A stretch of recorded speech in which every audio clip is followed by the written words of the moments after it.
வணக்கம்.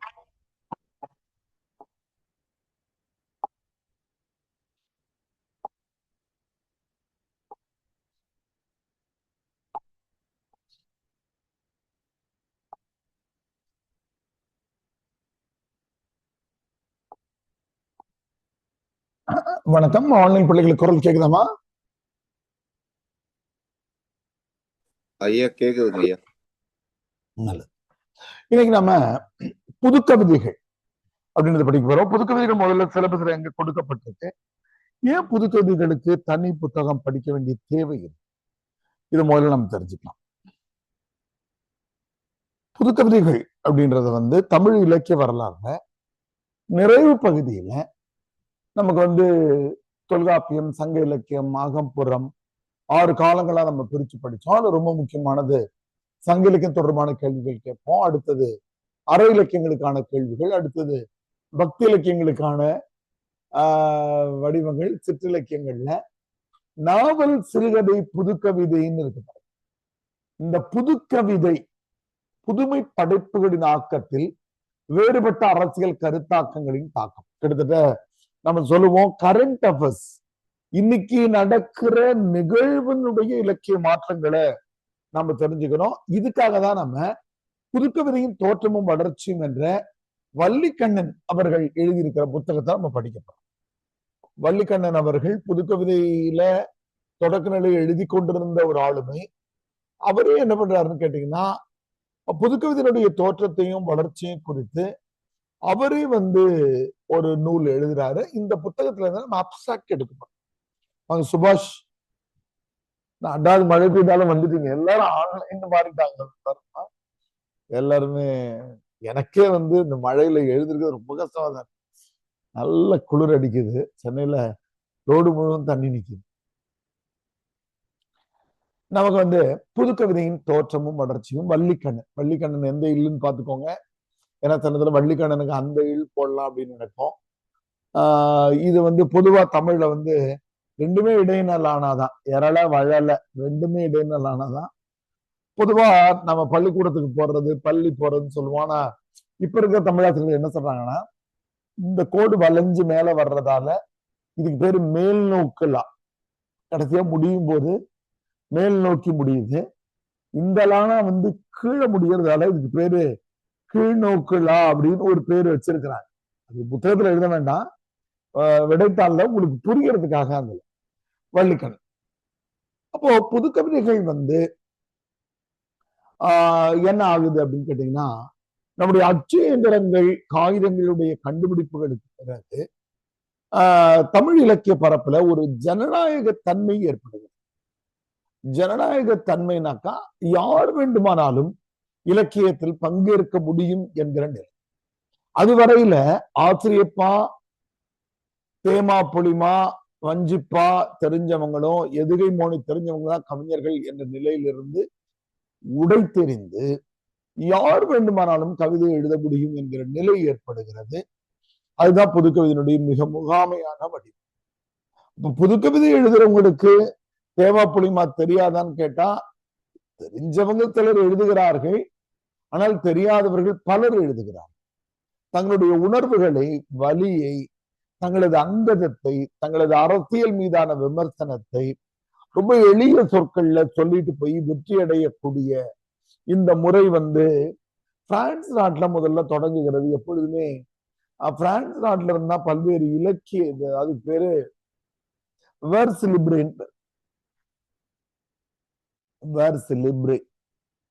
என்று சொல்லுகிறேன். ஃப்ரீ வேர்சஸ், கட்டுகளற்ற கவிதைகள், வேர்ஸ் லிப்ரேன்னு சொல்லிட்டு விடுதலை அடைந்த கவிதைகள் என்ற பொருள்ல பிரான்ஸ் நாட்டுல வேர்ஸ் லிப்ரே என்று வருகிறது. இதுதான் உலகம் என்றும் நம்ம அந்த தாக்கத்தை ஏற்படுத்துகிறது. மிக குறிப்பாக மகாகவி பாரதியார் பிற மொழிகள்ல வல்லமை மிகுந்தவராக இருந்த காரணத்தினாலும், புதுவையில பாண்டிச்சேரியில பிரெஞ்சு இலக்கியங்களை பற்றி படித்தறியக்கூடிய சூழல் மிகுந்தவராக இருந்த காரணத்தினாலும், தனது இந்தியா பத்திரிகையிலையும் தன்னுடைய நூல்கள்லையும் இந்த புதுக்கவிதையினுடைய வடிவங்களை எடுத்தாளுகிறார். அவரை பற்றி சில கவிதைகள் நம்ம படிக்க போறோம். ஆனா முன்னாடி இந்த புதுக்கவிதை என்ன அப்படிங்கிறத பத்தி மேத்தா அவர்கள் ரொம்ப அழகான ஒரு கவிதை டெபினிஷன் தந்திருக்கிறாரு. நம்ம அதை முதல்ல மனப்பாடம் பண்ணிக்குவோம். புக்ல இது 276 77 பக்கத்துலயே இருக்கும். இலக்கண செங்கோல், யாப்பு சிம்மாசனம், எதுகை பல்லக்கு, மோனை தேர்கள், தனிமொழி சேனை, பண்டித பவனி, இவை எதுவும் இல்லாமல் கருத்துகள் தம்மைத்தாமே ஆள கற்றுக்கொண்ட புதிய மக்களாட்சி முறையே புது கவிதைன்னு எழுதியிருக்காரு. 277 என்ன தலைப்புல இருக்கு பாருங்க.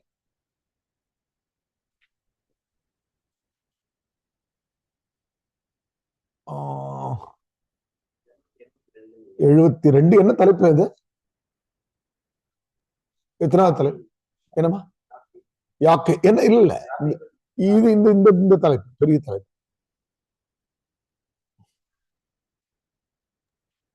மேலோட்டமான பார்வை. என்னடா மேலோட்டமான பார்வை. அது எத்தனாவது தலைப்பு? 32வது தலைப்புங்க ஐயா. Very good. அதுதான் முக்கியம். அப்பதான் இது டேலி ஆகும். அப்போ அதை நம்ம முதல்ல மனப்பாடம் பண்ணுவோம். அதுதான் புதுக்கவிதைக்கான வரையறை. இலக்கண செங்கோல், யாப்பு சிம்மாசனம், எதுகை பல்லக்கு, மோனை தேர்கள், தனிமொழி சேனை, பண்டித பவனி, இவை எதுவும் இல்லாமல் கருத்துகள் தம்மைத்தாமே ஆள கற்றுக்கொண்ட புதிய மக்களாட்சி முறையே புதுக்கவிதைன்னு மேத்தா அவர்கள் ஒரு சின்ன வரையறை தரார்.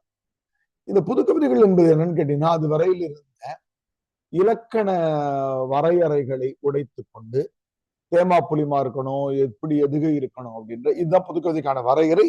நம்ம எல்லாருமே மனப்பாடம் பண்ணுவோம். வாய்ப்பு இருக்கவங்க சொல்லலாம். நம்ம ஒரு 2 நிமிஷம் எடுத்து இலக்கண செங்கோல் ஒரு அரசாட்சிக்குரிய ஒரு முடியாட்சியினுடைய அனைத்து குறியீடுகளும் இதுல இருக்கு. இலக்கண செங்கோல். ஒரு ராஜா உட்கார்ந்து இருக்கிறாரு, அவருடைய கையில செங்கோல் இருக்கிறது. அது எதுனாக்கா இலக்கணம். இலக்கணம்னா என்ன? நேர் நேர் தேமா, நிறை நேர் புலிமா அப்படின்னு. யாப்பு சிம்மாசனம், ஆசிரியப்பா, வெண்பா, கலிப்பாவில் வரக்கூடிய தலைகள். யாப்பு என்கிற சிம்மாசனம். சிம்மாசனம் என்ன? ராஜா உட்கார்ந்து இருக்கிற சிம்மம், சிங்க வடிவம் தலையில் தலை பொறிக்கப்பட்ட ஆசனம். இலக்கண செங்கோல், யாப்பு சிம்மாசனம், எதுகை பல்லக்கு. எதுகை பல்லக்குன்னா என்ன? மன்னர்கள் அப்பெல்லாம் நடந்து போக மாட்டாங்க. குதிரை வண்டிகள் அது இதெல்லாம் வந்துட்டு இன்னும் கொஞ்சம் தூரம் போகணும்னா மனிதர்களே அவங்களை தூக்கிட்டு போவாங்க. அதுக்கு பேரு பல்லக்குன்னு பேரு. அது எதுகை 2வது எழுத்து ஒண்ணி வர்ற அந்த இலக்கணத்தை சொல்றாரு. மோனை தேர்கள். மோனைனா முதலெழுத்து ஒன்றி வர்றது. அது அரசர்கள் பயன்படுத்துகிற தேர்கள். தனிமொழி சேனை, பிறமொழி கலப்பு இருக்கக்கூடாது அப்படின்னு சொல்லக்கூடிய சேனைனாக்கா படை, தனிமொழி சேனை. பண்டித பவனி அப்படின்னா என்னன்னு கேட்டா, பவனினாக்கா ஊர்வலம் வர்றது. ஒரு பெரும் புலவன் நடக்கும் போது அவங்க கூட இன்னும் அதிக புலவர்கள் சேர்ந்து நடக்கிறதுக்கு பேரு பண்டித பவனின்னு. சிலப்பதிகாரத்துல அந்த பொற்கொள்ளனாக வருகிற இந்த எதிர்ந்த கதாபாத்திரம் வருகிற போது அவனை சுத்தி 100 பொற்கொள்ளர்கள் வருவாங்க. அந்த மாதிரி ஒரு புலவனை சுத்தி பலரும் இருந்துட்டு இருப்பாங்க. பண்டித பவனி. இது எல்லாமே முடியாட்சியினுடைய குறியீடுகள். சைட்ல பிராக்கெட் பண்ணி முடியாட்சியினுடைய குறியீடுகள். இது எல்லாம் ஒரு மன்னராட்சியினுடைய குறியீடு. இப்ப உடைக்கிறார் பாருங்க. இவை எதுவும் இல்லாத கருத்துக்கள் தம்மைத்தாமே ஆள கற்றுக்கொண்ட புதிய மக்களாட்சி முறையே புதுக்கவிதை. இது வரைக்கும் இருந்தது முடியாட்சிப்பா. இலக்கியத்துல மன்னராட்சியில இதெல்லாம் தேவைப்பட்டுச்சு. எது இதெல்லாம் மேல இருந்து சொன்னார் இல்லையா? இலக்கண செங்கோல், யாப்பு சிம்மாசனம், எதுகை பல்லக்கு, மோனை தேர்கள், தனிமொழி சேனை, பண்டித பவனி, இவை எதுவும் இல்லாத கருத்துகள் தம்மைத்தாமே ஆள கற்றுக்கொண்ட புதிய மக்களாட்சி முறையே புதுக்கவிதை. அப்ப கருத்துக்கள்னு போட்டுட்டு இருந்தாங்க. இப்ப கருத்துக்கள் போட வேண்டான்றாங்க. கருத்துக்கு பன்மை கருத்துகள் தான். நாற்காலிக்கு பன்மை நாற்காலிகள் மாதிரி. கருத்துகள் தம்மைத்தாமே ஆள கற்றுக்கொண்ட புதிய மக்களாட்சி முறையே புதுக்கவிதை. அப்போ ஒரு புதுக்கவிதைக்கு இதெல்லாம் தேவையில்லை. கண்டென்ட் இருந்தா போதும். ஒரு சமூகத்தினுடைய விஷயத்தை சொல்லக்கூடாது. இதை நம்ம கொஞ்சம் பேர் மனப்பாடம் பண்ணுவோம். எவ்வளவு பேர் சொல்ல முடியுதுன்னு பார்ப்போம். இலக்கண செங்கோல், யாப்பு சிம்மாசனம், எதுகை பல்லக்கு, மோனை தேர்கள், தனிமொழி சேனை, பண்டித பவனி இவை எதுவும் இல்லாமல் கருத்துகள் தம்மைத்தாமே ஆள கற்றுக்கொண்ட புதிய மக்களாட்சி முறையே புதுக்கவி. சொல்றவங்க சொல்லலாம், நம்ம ஒரு 2 நிமிஷம் வாய்ப்பு கொடுப்போம்.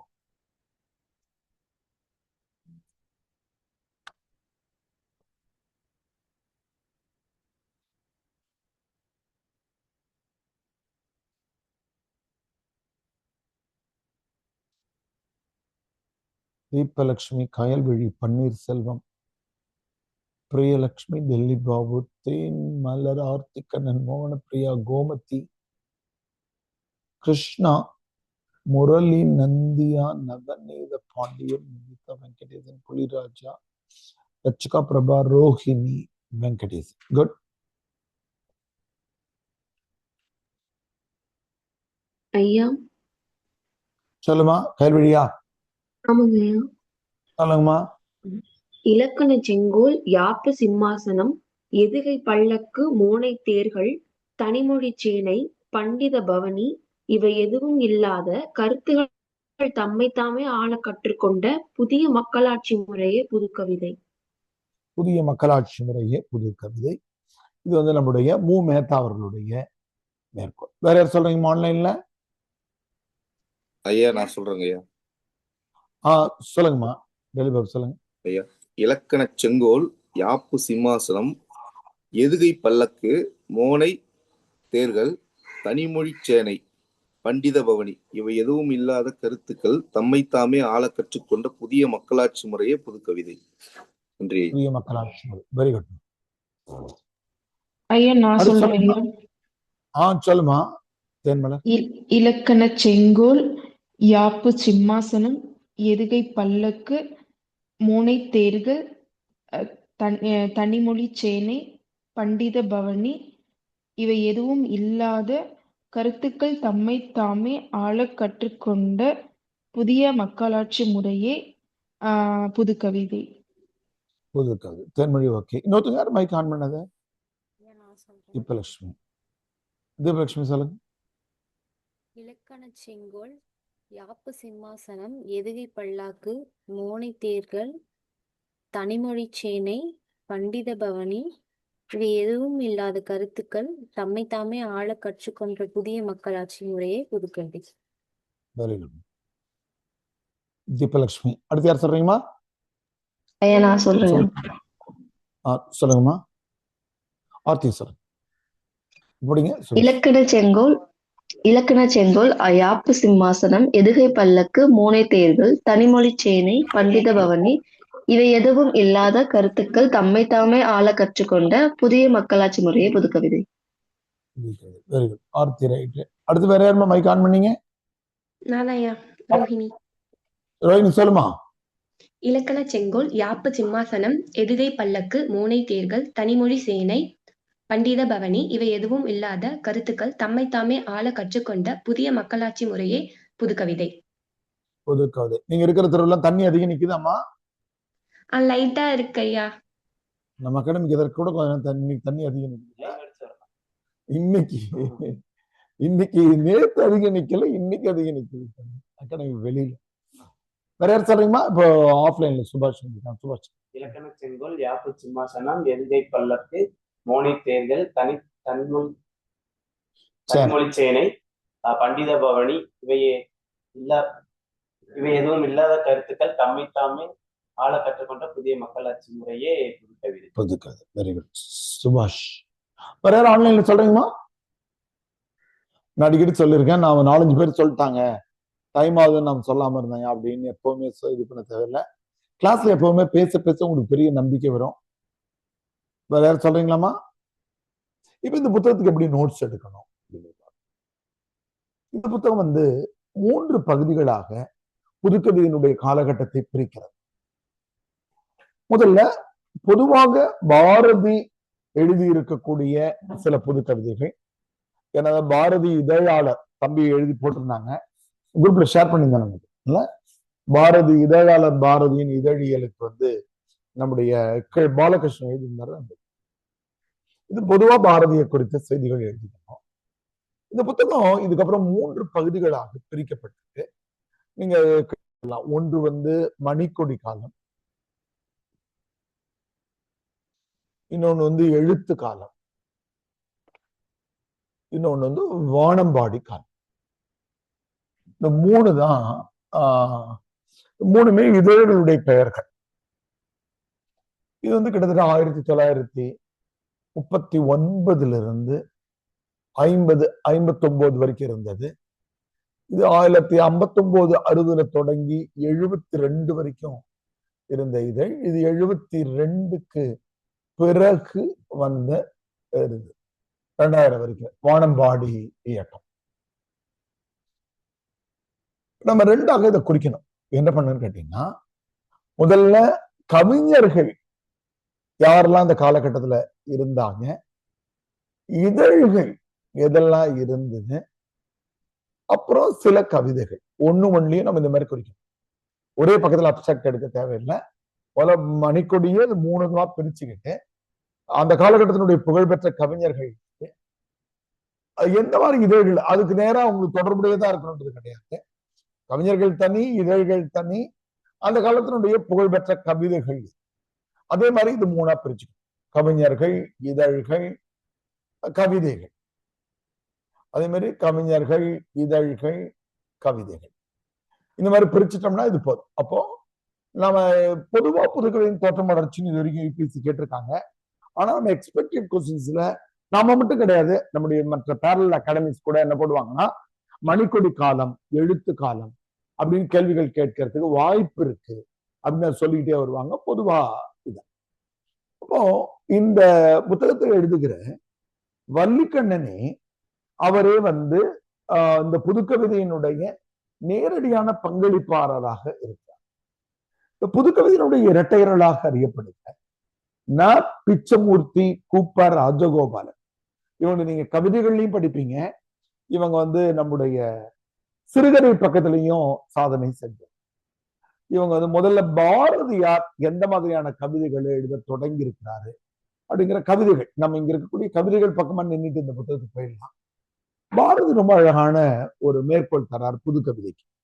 இந்த கவிதையை நமக்கு மனப்பாடம். அவர் சொல்றாரு, சொல் சுவை புதிது, பொருள் புதிது, வளம் புதிது, சொல் புதிது, சோதிமிக்க நவ கவிதை என்று அவர் தர்ற டெபனிஷன் இப்ப எப்படி மூமேத்தாவை மனப்பாடம் பண்ணுவோம், இதையும் மனப்பாடம் பண்ணி. சுவை புதிது, பொருள் புதிது, வளம் புதிது, சொல் புதிது, இதையெல்லாம் உருவாக்குகிற சொல் புதிது, சோதிமிக்க என்றால் ஒளி வீசுகிற நவ கவிதை என்ற வார்த்தையை பாரதி தான் தமிழ் இலக்கிய பரப்புல முதல்ல பயன்படுத்துது. ஆனால் பொதுவான ரொம்ப இலக்கிய ஆர்வலர்கள் என்ன சொல்லுவாங்கன்னா, தமிழ் இலக்கியத்தினுடைய சங்க காலத்தில் இருந்த இணைக்குரல் ஆசிரியப்பா என்பதே புதுக்கவிதைக்கான வாய்ப்புன்னு சொல்லுவாங்க.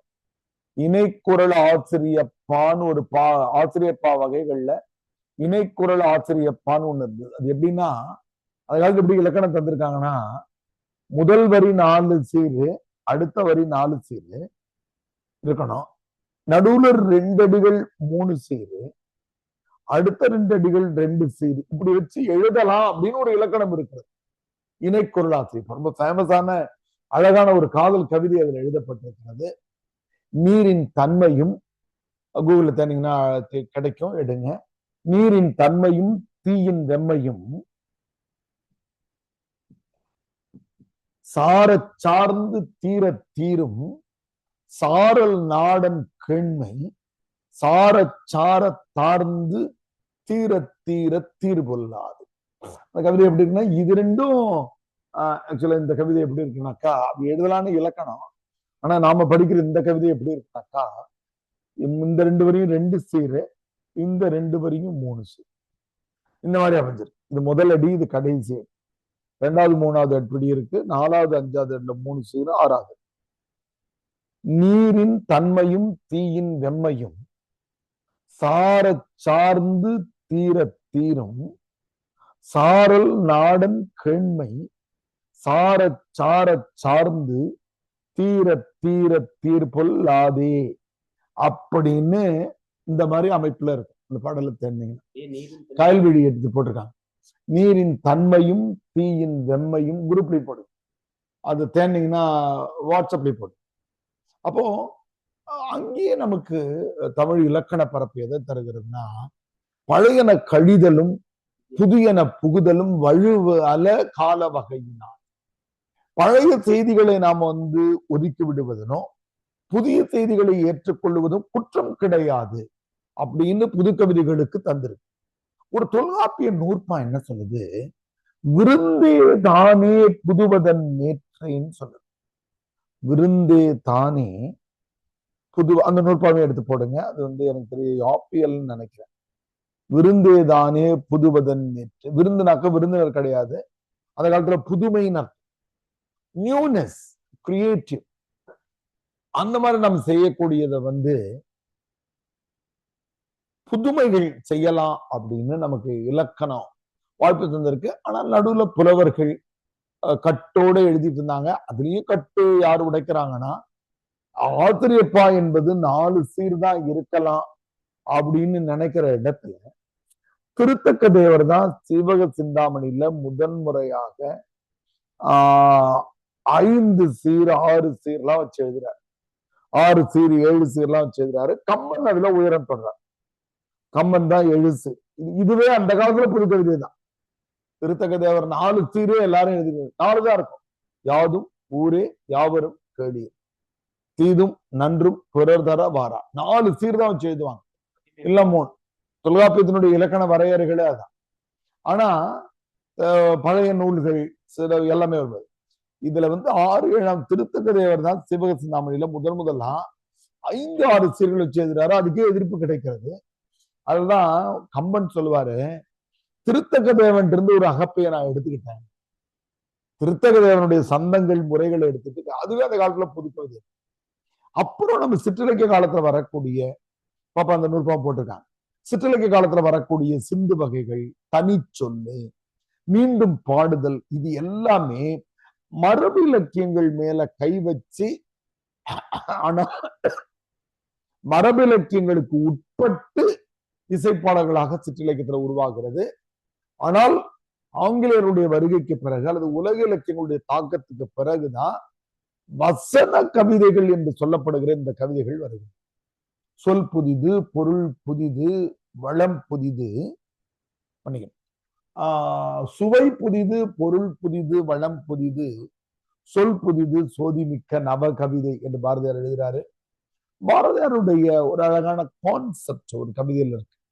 அந்த கவிதையை நம்ம மனப்பாடம் பண்ண தேவையில்லை, நான் தெரிஞ்சுக்கலாம்னாக்கா, ஒரு தலையணை இருக்கு. நம்ம வீட்டுல இருக்க தலையணை என்ன பாடுபடுதுன்னு நமக்கு தெரியும். தலையணை இப்படி வச்சு படுப்போம். நானே தலையணை இப்படி செங்குத்தா வச்சுட்டு அதுல தலையணை வைப்பேன். சில தலையணை உடைச்சு உயர பத்தலனாக்கா 2ஆ மடிச்சு வைப்போம். தலையணை காலுக்கு வச்சு படுப்போம், கையில வச்சு படுப்போம். தலையணை வெவ்வேறு வடிவங்களா பழத்தான பிறகு மாறி போயிடுது.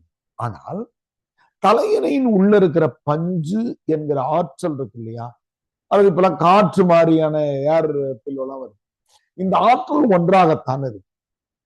பாரதி என்ன சொல்ல வர்றாருன்னா, திருப்பரங்குன்றத்துல அடிச்சுக்கிறானுங்க பாருங்க, 2 நாளா சோசியல் மீடியாவை அதையே பார்த்துட்டு, இறைவன் எப்படி இருந்தாலும் வடிவங்கள்ல தலையணை மாறுற மாதிரி மாறலாம், உள்ள இருக்கிற சக்தி ஒன்றுதான் சொல்ல வர்றதுக்கு பாரதி இதை எழுதுகிறார். கடவுள் தன்மையை சொல்றதுக்காக தலையணையை ஒரு புது கவிதையை எழுதுகிறார்.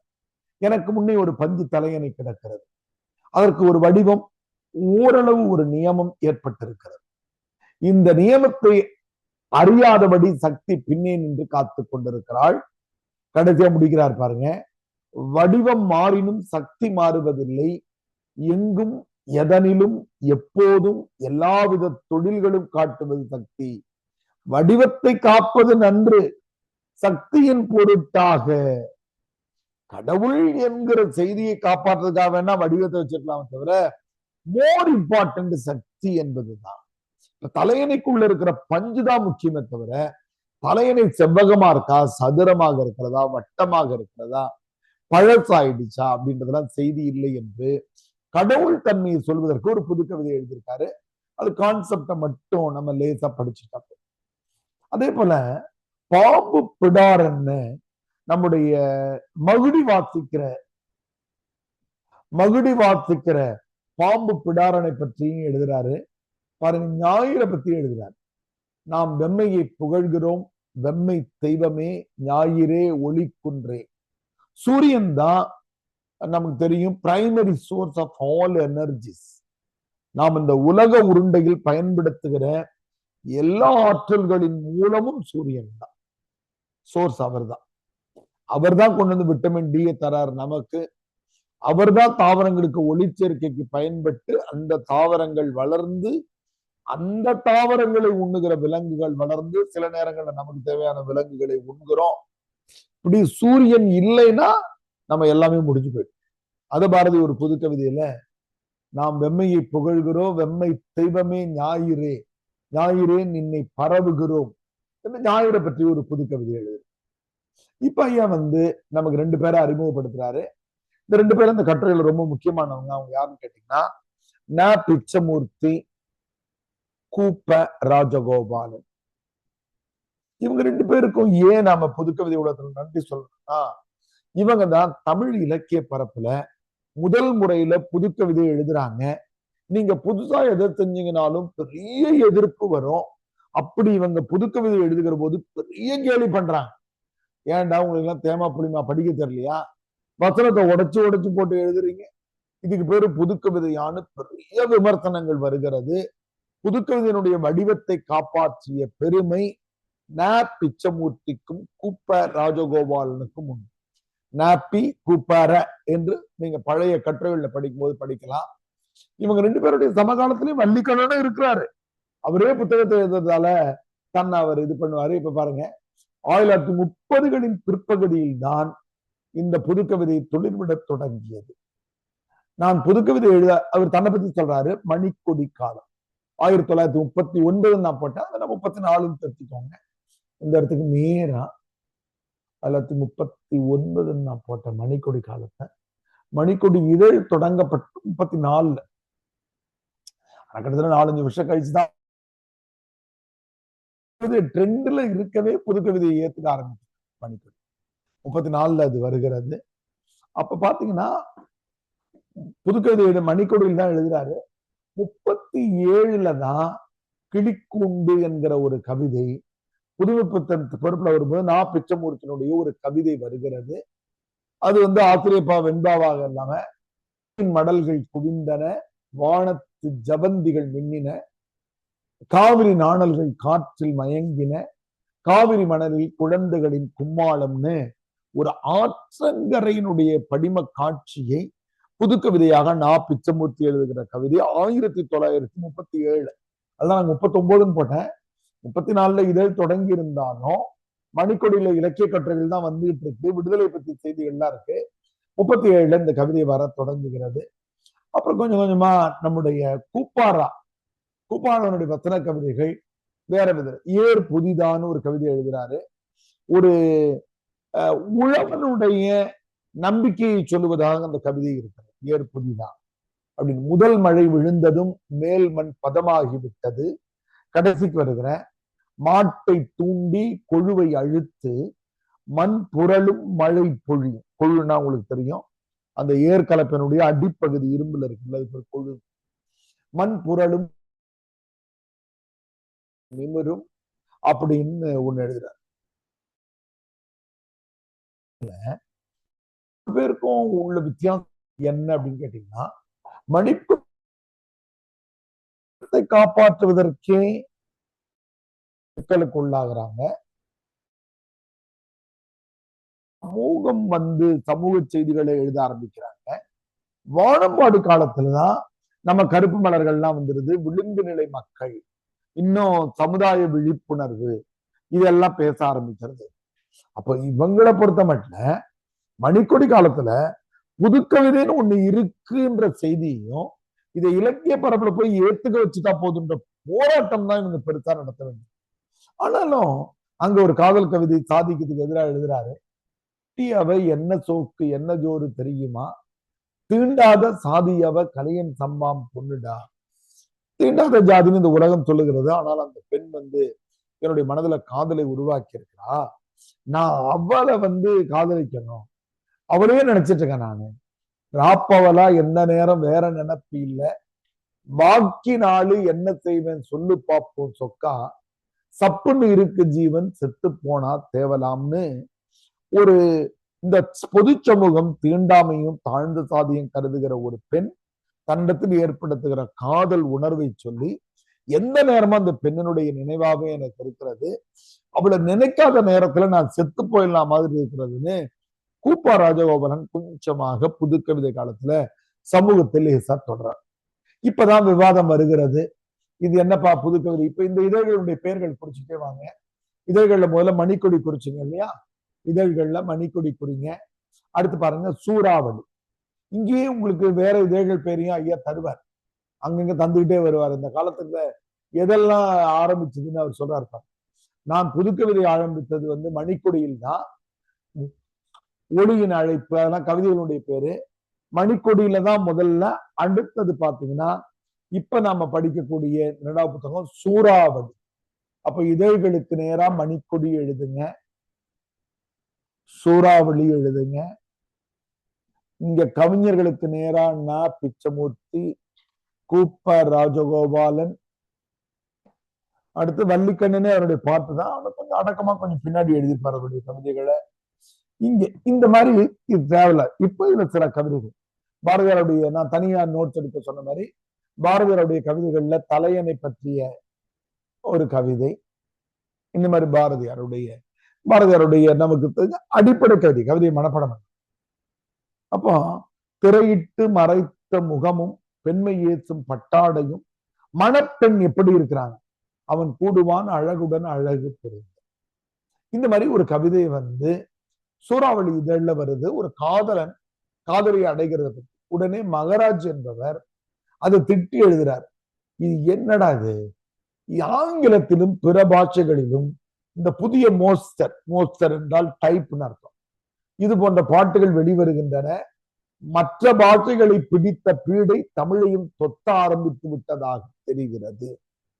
உலக மொழிகள் எல்லாத்திலையும் இந்த ஃபர்ஸ்ட் லைப்ரரியை உடைந்து கட்டுடைத்த கவிதைகள் வரும்போது தமிழையும் இந்த பீடை வந்துருச்சான்னு ஒரு வாசகர் கடிதம் எழுதி, அதான் வேர்த் லிப்ரே பிரெஞ்சு பாஷை. இப்படி இவங்க சண்டை நடக்குது. இல்ல இது கவிதை தான். சூறாவளி இதழில மறுபடியும் புது கவிதைக்கு விரோதமாக எழுந்த 1வது எதிர்ப்பு குரல். அதற்கு மையன்ற ஒரு பதில் சொல்றாரு. இது மனிதர்கள் எல்லோரும் பேசுவதற்கான மரபு கவிதையை படிச்சிருக்க கிண்டலாக. இந்த ஃபேன் போடுங்க, உங்களுக்கு ஃபேன் வேண்டாமா? கிண்டல் பண்றாரு பாருங்க. புது கவிதையை கிண்டல் பண்றதுக்கு எதுகையும் மோனையும் வேண்டவே வேண்டாம், சீரும் கீரும் சுற்ற சனியங்கள், வெண்பாவும் கிண்பாவும் விருத்தமும் திருத்தமும் வேண்டாத தொல்லைகள், மடமடவென்றும் கடகடவென்றும் மடமளவென்றும் வசன கவிதை எழுதி சொல்லுவோம். வாணியின் விலங்குகள் கை விலங்குகள் படார் படார் டனார் டனார். வாணினா சரஸ்வதியினுடைய கை விலங்குகள் எல்லாம் உடஞ்சு போச்சு. பெரிய புரட்சி செய்வோம். அகத்திய முனிவரை அலற வைப்போம், கம்பனை கதற வைப்போம். எத்தனை சாத்தானார் எதிர்த்து வந்த போதிலும் அச்சமில்லை அச்சமில்லை அச்சம் என்பது இல்லையேன்னு புது கவிதையை கிண்டல் பண்ற கவிதையை, புது கவிதையை வரவேற்கிற மாதிரி கம்பனை, சீத்தலை சாத்தனார, திருவள்ளுவரை, தொல்காப்பியரை எல்லாம் கதற வைக்கிற மாதிரி எழுதுறீங்களேடா அப்படின்னு புதுக்கவிதை வடிவில ஒருத்தர் எழுதி போடுறாரு. இந்த சூறாவளியில இந்த சண்டைகள் நடந்து கொண்டே இருக்கிறது. அது பாருங்க, அதுல என்ன வேடிக்கைனா புதுக்கவிதையை திட்டி எழுதினவர் புதுக்கவிதை எழுதியிருக்காரு. புதுக்கவிதையை திட்டி புதுக்கவிதை எழுதியிருக்கிறாரு. இப்ப மரபு கவிதையை திட்டி ஒருத்தர் மரபு கவிதை எழுதுறாங்க. கரும்பு போல தித்திக்கும், கற்கண்டை போல் இனிதாகும், துரும்பு போல வலிதாகும், தூவென்றால் பின் சூவாகும். இது கடைசியில என்னது, ஒன்றத்துக்கும் பயன்படாது. வெண்ணையானது நெய்யாய் உருகிடும், கண்ணிலாதவனை குருடன் எனலாம், அண்ணனானவன் தம்பிக்கு மூத்தவன், எண்ணி ஆப்பிசைத்த கவியாகும். அதுல ஒண்ணு கிடையாதுன்னு சொன்னார். அதுக்காக இந்த வரியை நான் கேள்விப்பட்டிருக்கேன். இதுக்கு மாற்று வரி இருக்கிறது என்னன்னா, அண்ணன் என்பவன் தம்பி தெருவில் உயர்ந்தது திண்ணையாகும், அண்ணன் என்பவன் தம்பிக்கு மூத்தவன். இந்த கவிதையில ஒண்ணு கிடையாது. ஆனா தலை சீர்லாம் நல்லா இருக்கும். என்னடா வச்சுட்டு என்னடா எழுதப்படும். அப்ப இது என்ன வேடிக்கைன்னா, புதுக்கவிதையை எதிர்க்கிற ஒருத்தர் புதுக்கவிதையை எழுதி எழுதியிருக்கிறாரு. மரபு கவிதையை எதிர்க்கிறவர் மரபு கவிதையில எழுதி அந்த மாதிரியான விவாதங்கள் சூறாவளியில தொடர்ந்து நடக்க ஆரம்பிக்கிறது. சூறாவளி இதழ் அப்புறம் இருந்தாலும் ஆங்காங்கே சின்ன சின்ன இவங்களுடைய கவிதைகள் வர தொடங்குகிறது. பாரதியே உங்களுக்கு, ஏன்னா இவங்க எல்லாருக்குமே புதுக்கவிதை, இவங்களுக்கு என்ன செய்தின்னா பாரதியே புதுக்கவிதையை ஆரம்பிச்சிருக்கிறான்றது புதுக்கவிதையாளர்களுக்கு பெரிய வழக்கறிஞராக பாரதியை எடுத்துக்கிறார். அடுத்ததா திருச்சியில 3வதாக 1942 இதழ்கள் வரிசையில மணிக்கொடி சூறாவளிக்கு அப்புறம் கலாமோகினி இங்க ஆண்டு தந்திருக்கிறார் ஐயா. இது 1942 கலாமோகினின்னு ஒரு இதழ் வருது. மரபு கவிதைகள் அளித்ததோடு வசன கவிதைக்கும் ஆதரவு காட்டுகிறது. அதே வேளையில் எதிர்ப்பையும் பிச்சமூர்த்தியினுடைய மழை கூத்து, மழையை பத்தி ஒரு படிமம். அது இப்ப மழைக்காலம் என்பதால அந்த கவிதை ரொம்ப அழகான ஒரு படிமமா எப்படி எழுதியிருக்கார் பாருங்க. பார்த்தீரா அதிசயம், கேட்டீரா அதிசயம், நேற்று நல் இரவினில் நடைபெற்ற நடிப்பினை, மந்தை மந்தையாக மேகங்கள் சரிய, மலைகள் போல் இலைகள் போல மேகங்கள் விரிய, விந்தை நிமிஷத்தில் விரிந்த மேகங்கள் போய் யானையாய் மசித்தோய்ந்த குட்டையாய், கடைசியில் ஊமை இருள் தேவியின் சோகம் கொட்டிடுமோர் சோனையாய் தாரையாய் அமைந்த மழை கூத்து. மேல இருந்து இடி மின்னல்னு பெரிய ராஜ தர்பார்வா நடந்துச்சான். ஆனா மழையா இறங்கி குளம் குட்டையில போய் விழுந்துருச்சு. அந்த நாடகத்தை நீங்களா பார்த்தீங்களா அப்படின்னு பிச்சமூர்த்தி எழுதுகிற படிமம் எழுதிக்கோங்க. நம்ம பின்னாடி இலக்கிய உத்திகள் அடுத்த வாரத்துல படிப்போம். படிமம் ஒரு காட்சியை கொண்டு பாருங்க. பாரதியார் மாரி எக்கச்சக்கமான கவிதைகள் எழுதுறார். பாரதி எழுதின இந்த கவிதை கவிதை மட்டுமல்ல, நமக்கு வாழ்க்கைக்கான ஒரு பாடம். என்ன எழுதுறார் பாருங்க பாரதியார். இவ்வுலகம் இனியது, இதில் உள்ள வான் இனிமை உடையது, காற்றும் இனிது, தீ இனிது, நீர் இனிது, நிலம் இனிது, ஞாயிறு நன்று, திங்களும் நன்று, வானத்து சுடர்கள் எல்லாம் மிக இனியன, மழை இனிது, மின்னல் இனிது, இடி இனிது, கடல் இனிது, மழை இனிது, காடு நன்று. இது பொதுவா எல்லாத்தையும் இனிது இனிதுன்னு இயற்கையை எழுதியிருக்கிறார். இதுல என்ன வாழ்க்கை பாடம் இருக்கு? பாரதி கிட்ட ஒரு முக்கியமான வாழ்க்கை பாடத்தை நம்ம எடுக்கணும். பாரதி வாழ்க்கையை எப்படி பாக்குறாரு பாருங்க. தன்னை சுற்றி இருக்கிற மழை பெய்கிறது, காடு இருக்கிறது, பூக்கள் இருக்கிறது, ஆறு இருக்கு, குளம் இருக்கு, கடல் இருக்கு. அதை பார்த்து மகிழ்ச்சி மகிழ்ச்சின்னு கொண்டாடுறாரு. யாரு?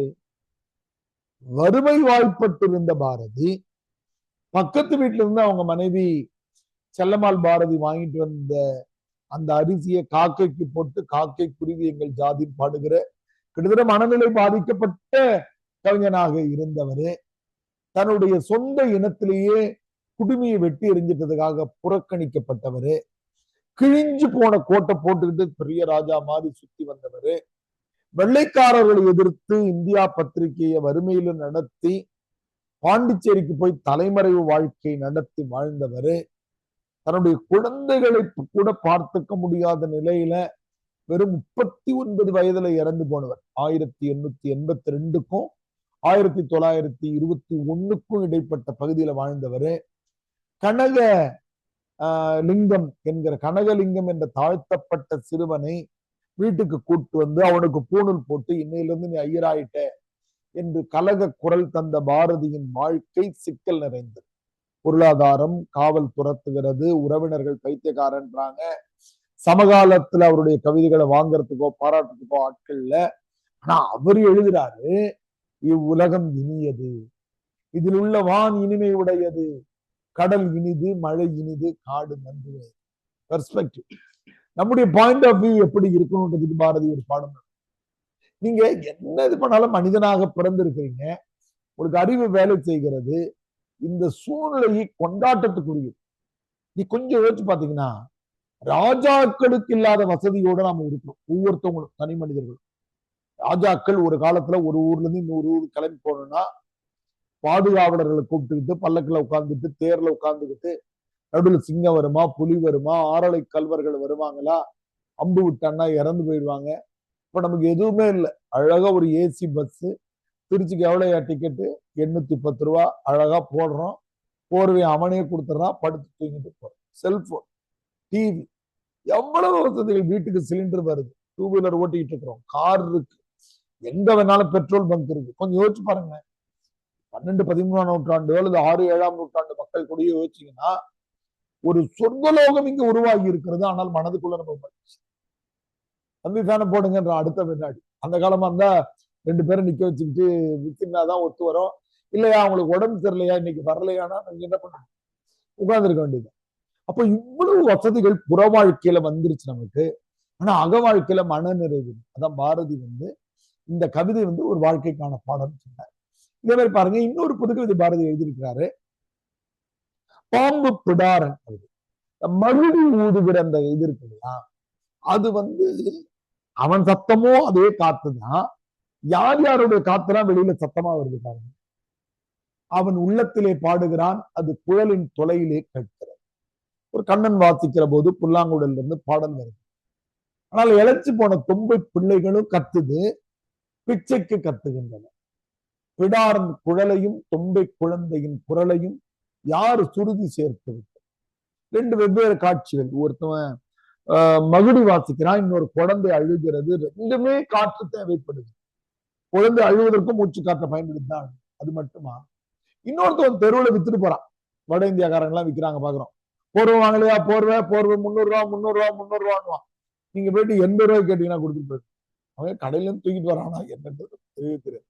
நாளில் ஒரு ஜருக வேணுமா ஜருக வேணுமான்னு ஒருத்தன் வித்துட்டு போறான். அதை கத்துறதுக்கும் இதே காத்து தான் தேவைப்படுது. பாரதி சொல்றார், ஜருக வேணும் என்று ஒருவன் கத்தி கொண்டு போகிறான். பிடாரன், அப்ப 3 பேருக்கும் அதான். பிடாரன் உயிரிலும் தொம்பை குழந்தையின் உயிரிலும் ஜருகைக்காரன் உயிரிலும் ஒரே சக்தி நிலையாடுகிறது. அந்த வரிதான் அந்த கவிதையினுடைய மைய வரி குறிச்சு. எல்லாத்துக்குமே மூச்சு காற்று தான் தேவைப்படுது. அழுவதற்கும் மூச்சு காற்று தான், விற்பனை செய்வதற்கும் மூச்சு காற்று தான் வருது. அதனால பாரதியினுடைய இந்த கவிதை புது கவிஞர்களால் ரொம்ப எடுத்தாளப்பட்டது. இது மரபினுடைய கட்டுடைப்பு. இந்த வரியை நம்ம அடிக்கடி கேட்டிருக்கிறோம். ஆனா மரபினுடைய கட்டுடைப்பு இந்த வரி. அது என்னது? செந்தமிழ் நாடு என்னும் போதினிலே இந்த தேன் பாயுது காதினிலேன்னு எழுதுறாங்க. நீங்க சின்ன வயசுல ஸ்கூல்ல பாத்தீங்கன்னாக்கா மரபு தொடர்கள்னு படிச்சிருக்கீங்க. புலி உருமியது, காக்கை கரைந்தது, ஆந்தை அலறியது, நாய் குரைத்தது, கழுதை கத்தியது, இப்படி எல்லாம் போடணும். யானை புலிரியது அப்படின்னு ஒரு மரபு இருக்கிறது. பாரதி இந்த மரபை கட்டுடைக்கிறார். என்ன பண்ணியிருக்கிறாரு? செந்தமிழ் நாடுன்னு போடும்போது இன்பமான ஓசை என் காதுல விழுதுன்னு எழுதணும். ஆனா பாரதியார் எழுதிட்டாரு, இன்ப தேன் பாயுது காதினிலேன்னு எழுதிட்டார். கொஞ்சம் கவனிச்சு பாருங்க. தேன் எந்த புலனுக்கு சுவை தரத்தக்கது? நாக்கு. நான் அடிக்கடி கேட்பேன் இந்த வரியை சொல்லும் போது. நம்ம இந்த பேட்ச் முடிஞ்ச உடனே ஆன்லைன் ஆஃப்லைன் பிள்ளைகள்லாம் ஒரு நாளைக்கு அகாடமி கூப்பிட்டு எல்லாருக்கும் 2 சொட்டு தேன் காதுல ஊத்துனா எப்படிமா இருக்கும்? ஐயா நல்லா பாடம் நடத்தினார், ஐயா நல்லா நடத்தினாருன்னா 2 சொட்டு இந்த பக்கம், 3 சொட்டு. தேன் காதுல பாயாது. இதுக்கு பேரு மாற்று உருவகம்னு பேரு. ஓமை மாற்று செய்யறது. அப்படி அவர் கட்டுடைத்தார்னு சொல்றாங்க. தேன் காதில் பாய்ந்தது இன்பத்தை தரும் என்றால் அது கவிதை உலகில் தான் நடக்கும். அதனால அதுவே ஒரு புதுமையினுடைய வழி அப்படின்னு இவங்க சொல்ல ஆரம்பிக்கிறாங்க. அடுத்து ஒரு இதழ் வர தொடங்குது. அதுக்கு பேரு கலாமோகினி 1945 இல்லையா? அதுல கூப்பா ராஜகோபாலன், பிச்சமூர்த்தி தான் தொடக்க நிலையில அதிகமா எழுதுறாங்க. அதுக்கு பிறகு புதிய கவிஞர்கள் இங்க வர தொடங்குறாங்க. அதுல நமது விழிகளிலே மின்னல் பிறந்திடுக, நமது பாட்டு மின்னல் உடைத்தாகுக, புல்லினில் வைரப்படை தோற்கும் கால்னு வால்ட் விட்மனுடைய புல்லின் இதழ்கள் என்கிற நூல் புதுக்கவிதை உலகத்துல உலகமெங்கு பெரிய தாக்கத்தை ஏற்படுத்தின நூல் இது. புல்லின் இதழ் கற்றல் நீங்க பயன்படுத்தக்கூடிய ரொம்ப முக்கியமான ஒரு தரவு. லீவ்ஸ் ஆஃப் கிராஸ் அப்படின்னு புல்லின் இதழ்கள் என்ற பெயர்ல வால்ட் விட்மனுடைய தாக்கத்துலதான் காமராசனே புல் புழுதி இதை பத்தி எல்லாம் எழுதினார்னு ஒரு ஆய்வு இருக்கு. காமராசனுக்கு ஒரு கவிதை மன்றம் ஜனவரி முதல் வாரத்துல நம்ம அகாடமியில தொடங்குறோம். மாதம் அந்த நிகழ்ச்சி நடக்கும். காமராசனுடைய கருப்பு மலர்கள், அவருடைய மற்ற படைப்புகளை கொடுத்த கட்டுரைகளும் உங்களுக்கு நாம அடுத்த வாரத்துல படிக்க போற அந்த இலக்கிய உத்திகளோட புது கவிதைகள் எழுத தெரிஞ்சா அதுக்கு பரிசுகளும் தரப்போறோம். காமராசனுடைய துணைவியார் தொடங்கி வைக்கிறாங்க. வால்ட் விட்மனுடைய புல்லின் இதழ்கள் வந்து உலகம் எங்கும் புது கவிதையில ஒரு பெரிய தாக்கத்தை ஏற்படுத்துகின்றன. நம்ம கவிதைகள் பக்கமா மட்டும், தேவையான கவிதைகள் பக்கம் மட்டும் நின்னா போதும் இந்த புத்தகத்துக்கு. நான் கொஞ்சம் தள்ளி வரேன். கூப்பாராவனுடைய குறிப்பிட்ட கவிதைகளை ஐயா எடுத்து எழுதுறாரு. வள்ளிக்கண்ணன். சந்திரன் நல்லா காயிராண்டா சின்ன ராயப்பா, இந்த மந்திரத்துல மயங்கி நிக்குது மட்டக்குட்டை எல்லாம், வெளிச்சத்தால ஆகாசத்தை சின்ன ராயப்பா சொல்லிட்டு ஒரு காதல் உணர்வை சொல்றார். பனங்குளத்து வீட்டுக்காரி நடைக்குழுக்களிலே தொலைவுளவி செல்லுது ஆவியேனு சின்ன ராயப்பா. ஒரு காதலை சொல்லுவதற்கு நாட்டுப்புற பாடல் வடிவத்துல மரபை கட்டுடைக்கிறார். எங்கெல்லாம் கட்டுடைக்கிறார்னா, சந்திரன்னு எழுதணும், அந்த சந்திரன்னு எழுதுறார். மொழிக்கிறது சிறந்ததுன்னு சொல்ல முடியாது, ஆனா அவர் அப்படி எழுதுறார். மந்திரம்னு எழுதுறதுக்கு மந்திரத்துல என்று அந்த கூட்டு எழுத்துக்கள் அந்த மாதிரி எழுதி இவங்க வந்து ஒரு புதுக்கவிதைக்கான ஒரு பெரிய போராட்டத்தை கூப்பாராவும் நா பிச்சமூர்த்தியும் பாடுறாங்க. இந்த இடத்துல கூப்பாராவனுடைய ஒரு அழகான ஒரு கவிதை இருக்கிறது. இது கூட ஒரு சின்ன வாழ்க்கை பாடம் தான். என்னன்னா, ரமண மகரிஷி அவர்கள் திருவண்ணாமலையில ஒரு இருந்தபோது அந்த புத்தகத்தை நான் படிச்சிருக்கேன். ரமண மகரிஷி எனக்கு ரொம்ப பிடிக்கும்னு நீங்க நினைச்சிட வேண்டாம், திருவண்ணாமலை நண்பர்கள் இருந்தீங்கன்னா.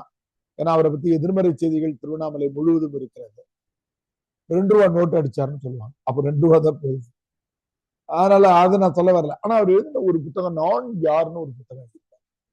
அதுல ரொம்ப அழகான ஒரு செய்தி எழுதியிருப்பாரு. என்னன்னா, ஆப்ரஹாம் லிங்கன் வந்து அதிபராக, குடியரசுத் தலைவராக இருந்தபோது செய்தியாளர்களுக்கு பேட்டி கொடுத்துட்டே வராரு.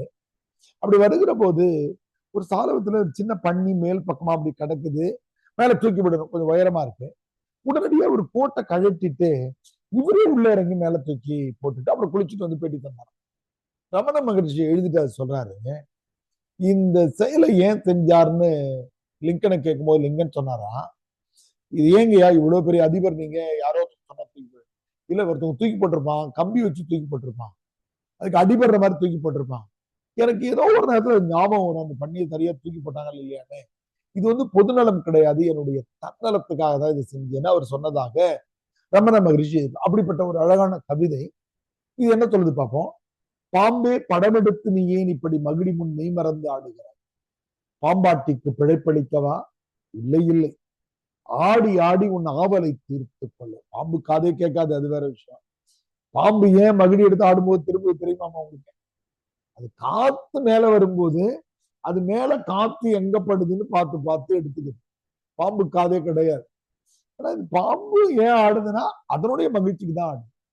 ராதை கண்ணனை நோக்கி ஓடுனது கண்ணனுக்காக ஓடல, அது அவளுடைய உள்ளுணர்வு அதற்காக ஓடல. பெண்ணே நீ ஏன் புருஷனுக்கு அடிமையாக இருக்கிறாய், நீ விருப்பப்பட்டதை செய்ய என்பது எழுதுகிற ஒரு கவிதை எழுதுறாரு. புத்த பக்தி. இது 1942 43 என்பது உலக வரலாற்றுல உங்களுக்கு தெரியும், 2ஆம் உலக போர் உச்சத்தில் இருந்த காலகட்டம். 2ஆம் உலக போர் எனக்கு அப்படி விருப்பம் இருக்கு, அப்பப்ப நினைப்பேன், முடியறது இல்லை. நான் கொஞ்சமா சூழலையும் குறித்து பேசக்கூடிய அழகான ஒரு அறிஞரை நான் 2 நாள் முன்னே பார்த்தேன். சின்ன தம்பி, களப்பணியாளர், வெறும் போட்டோகிராஃபர் தான். கானக மயில் என்பதை பத்தி அவர் பேசினார். சின்னோண்டு புத்தகம், 40 பக்கம் தான். கானக மயில், அவர் நம்ம அகாடமிக்கு ஒரு தடவை கூப்பிடுறதா இருக்கும். என்விரான்மெண்டல் கானக மயில் என்பது இந்தியாவுடைய தேசிய பறவையாக அந்த கானமயில் என்ற பறவையை தான் வைக்கிறதா இருக்கிறாங்க. எல்லாரும் நேரு வீடு எல்லாரும் ஒத்துக்கிட்டாங்க, ப்ளூ பீகாக் வைக்கல. ஆனா என்ன வேடிக்கைன்றது, ரொம்ப ரொம்ப வேடிக்கையான விஷயம் அது.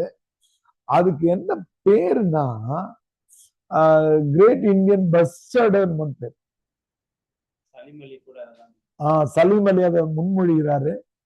இந்த பஸ்டர்ட் என்ற வார்த்தையை வந்து யாராவது தப்பா உச்சரித்தாங்கன்னா பொருள் மாறுது இல்லையா, அதனால கானமயில தள்ளிட்டு ப்ளூ பீகாக்க வச்சிருக்காங்க சலீம் அலி முன்மொழி. இப்ப என்ன வேடிக்கை ஆயிடுச்சு, கானமயில் இந்தியாவில இல்லவே இல்லை.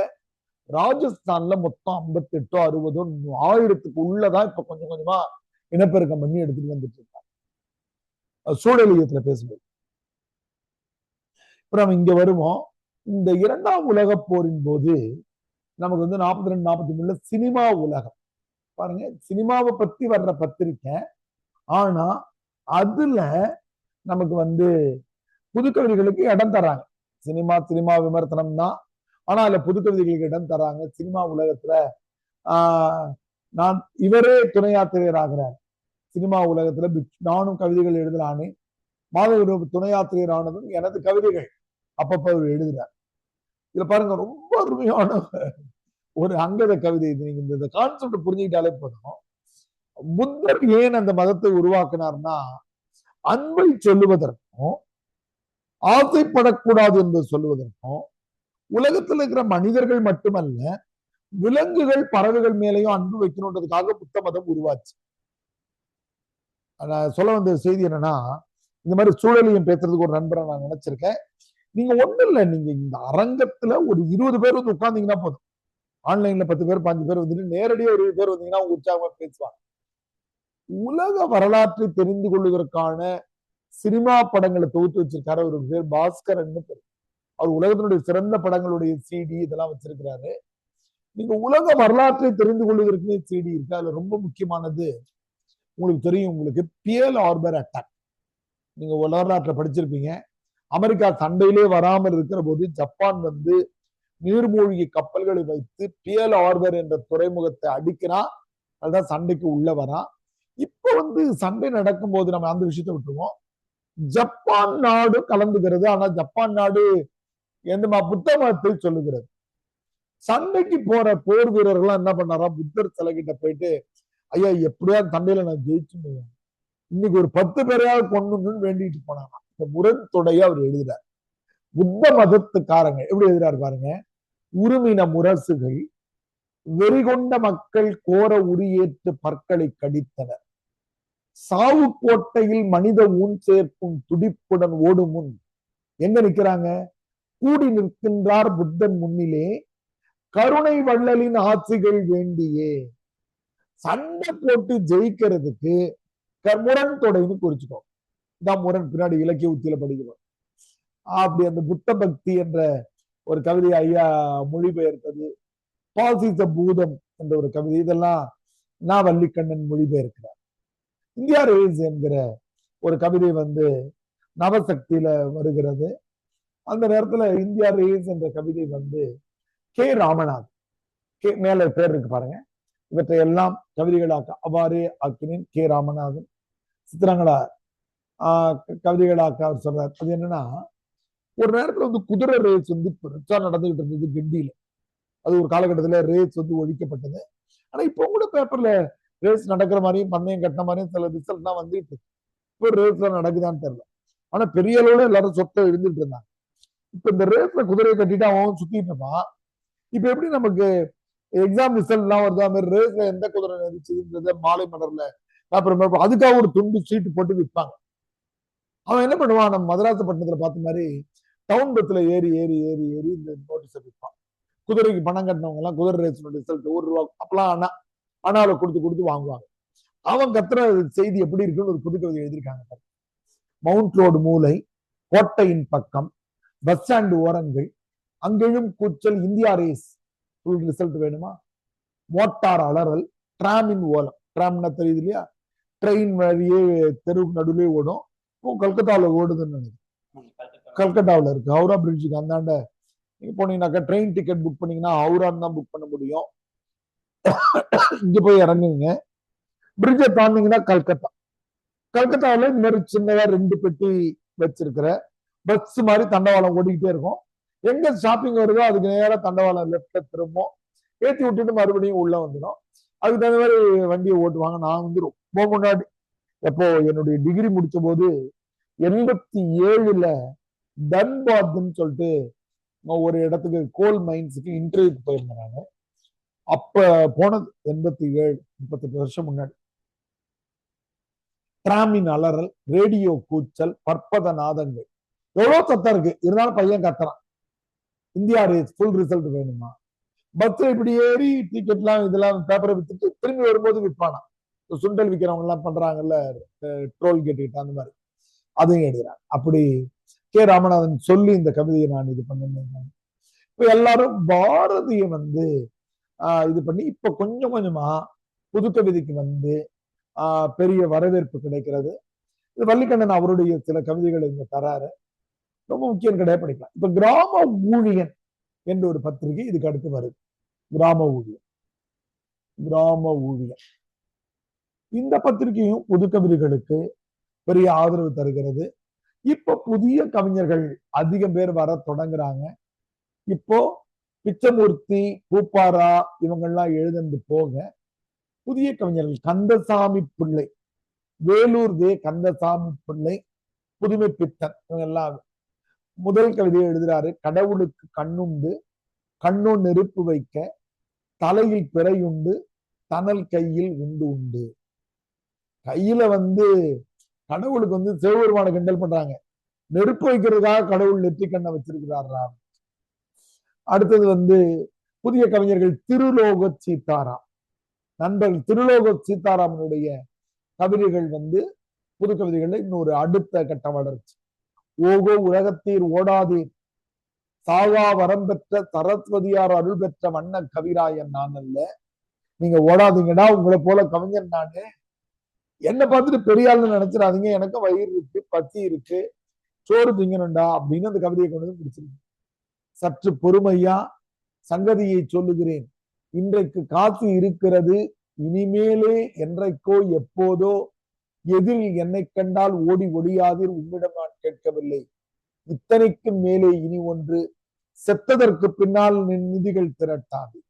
ஒரு கவிஞன் செத்ததுக்கு அப்புறம் அவனை பாராட்டிட்டு இருக்காதீங்கடா, அவனை பார்த்த உடனே ஓடாதீங்க, அவன் ஏழையாக இருப்பான், உதவி செய்யுங்க என்ற பெயர்ல வருது.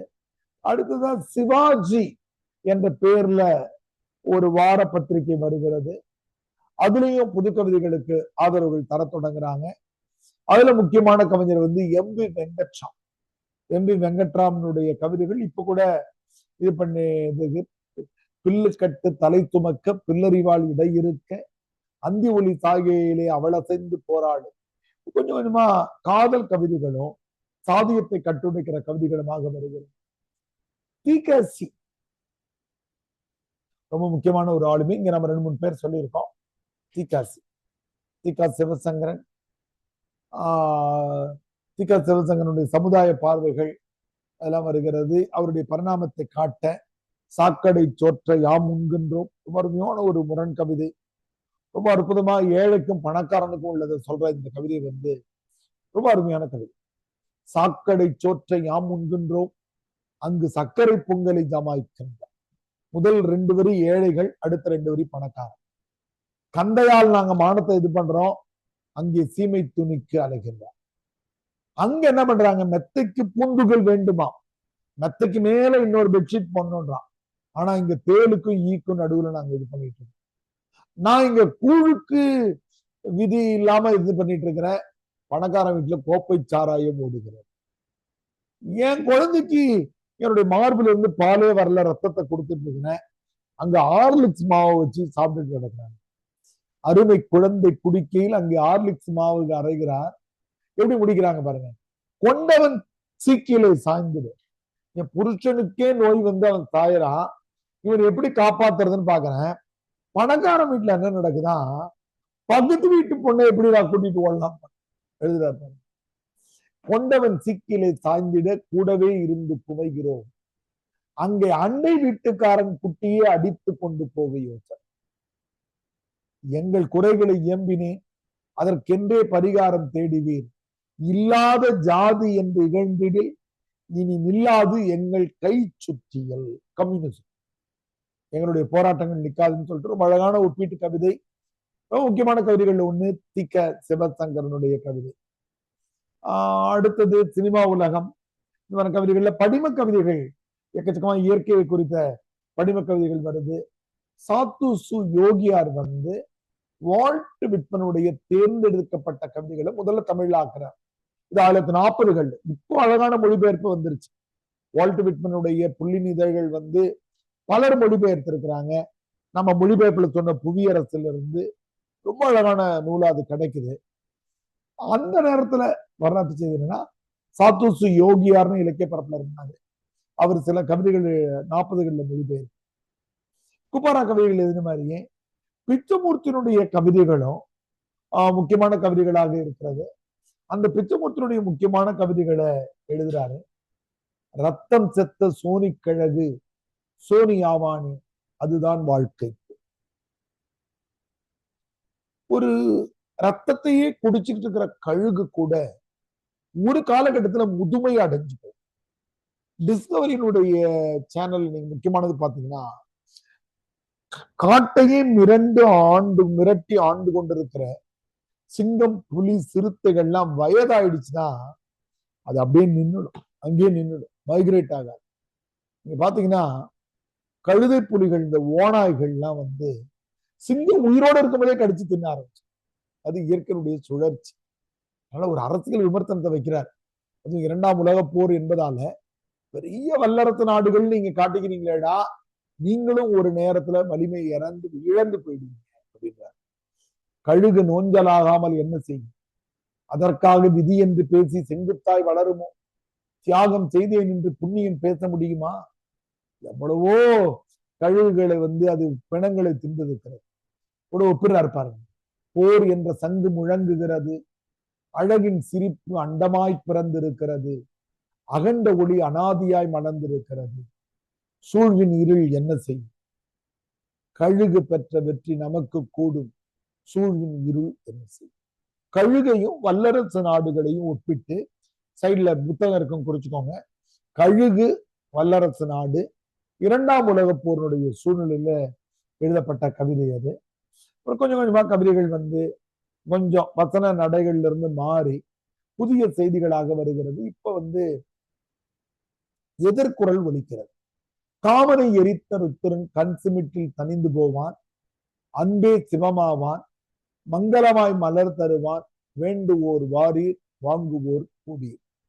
இது வந்து தொன்ம கதைகளின் மீதான விமர்சனம். சிவபெருமானுக்கு நெற்றி கண் இருக்கிறது, காமனை எரிச்சிட்டாரு. ஒருவேளை பக்தர்களை எரிச்சிருவாரா அவரு? இல்லப்பா, அப்படி எரிக்க மாட்டாரு. அன்பை தருவார்னு ஒரு கவிதைய, அன்பே சிவமாய் அவன் தருவான் என்று சொல்லுகிற ஒரு கவிதை தொன்மத்தின் மீதான ஒரு விமர்சனத்தை வைக்கிறார். மழை இல்லை, கவிதைகள் வேண்டாம். நான் விட்டுட்டு வர கவிதை படிக்கவே கூடாதுன்னு கிடையாது. நான் பிச்சைமூர்த்தி என்று கூப்பாராவன் இதுல படிச்சுக்க நல்லது. திடீர்னு எப்பாவது புதுக்கவிதை இரட்டையர்கள் நம்ம கேள்வித்தாள்ல அதை நம்ம போடுவோம். புதுக்கவிதை இரட்டையர்கள்னு கேட்கிறோம். அடுத்து ஒரு முக்கியமான இது 1958 வருது. அதை கிட்டத்தட்ட எழுத்து வர்றதுக்கு கொஞ்சம் முன்னாடி அவங்களுடைய பேர் வந்து சரஸ்வதி. இந்த சரஸ்வதிக்கும் நம்ம பாடத்திட்டத்துக்கும் ஒரு தொடர்பு இருக்கு. அது என்னன்னா, இந்த சரஸ்வதி என்ற இதழ்ல தான் நமக்கு செகண்ட் பேப்பர்ல இருக்கக்கூடிய முத்துப்பட்டன் கதை இருக்கு இல்லையா, அத வானமாமலை தொடரா எழுதின புத்தகத்துக்கு பேரு சரஸ்வதி. நீங்க முத்துப்பட்டன் கதை புத்தகம் யாராவது கையில வச்சிருந்தீங்கன்னாக்கா அதை எடுத்து பாத்தீங்கன்னா தெரியும். இந்த முத்துப்பட்டன் கதை பாடலையும் ஆய்வையும் நான் வானமாமலை இந்த சரஸ்வதியில தான் எழுதினாரு. சரஸ்வதி அப்படி நாட்டுப்புற பாடல்களுக்கு மட்டுமல்ல, இது என்ன பண்ணுது, புதுக்கவிதைகளுக்கும் தருகிறது. அந்த காலத்துல காணா சுப்பிரமணியன், மயன் என்ற புனை பெயர்ல எல்லாம் எழுதுகிற அந்த கவிதைகள்லாம் கொஞ்சம் கொஞ்சமா வடிவங்கள்ல இருந்து வெளியேறி சமூகத்தை நோக்கி பயணிக்க ஆரம்பிக்கிறது. சரஸ்வதியினுடைய 8வது இதழ் வசன கவிதைனா என்னன்னு கேட்கிறாங்க. அது வெறும் வெஜிடபிள் பிரியாணி என்று சொல்றாங்க. இப்ப வெஜிடபிள் பிரியாணியை நம்ம ஏத்துக்கிறோம். அந்த காலத்துல இப்ப என்ன நம்ம சொல்லுவோம்னா, பிரியாணியில சாம்பார் போட்டு சாப்பிட்ட மாதிரின்னு சொல்றோம்ல, அந்த மாதிரி அது வேற வேற காம்பினேஷன். இத்தோட நமக்கு மணிக்கொடியினுடைய காலம் முடிகிறது. இதுவரையில மணிக்கொடியினுடைய காலத்துல வடிவத்தை காப்பாற்றுவதற்கான போராட்டம் தான் நடக்கும்.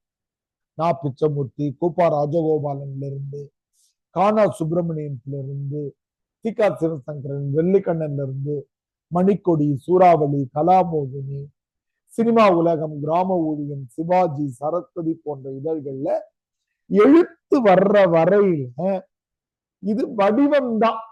இல்லையா, இந்த கவிதையை எழுதலாம், இந்த மாதிரி எழுதுறதால தப்பு இல்லைன்னு சொல்றதுக்கே இவங்க பெரிய போராட்டம் நடத்த வேண்டும்.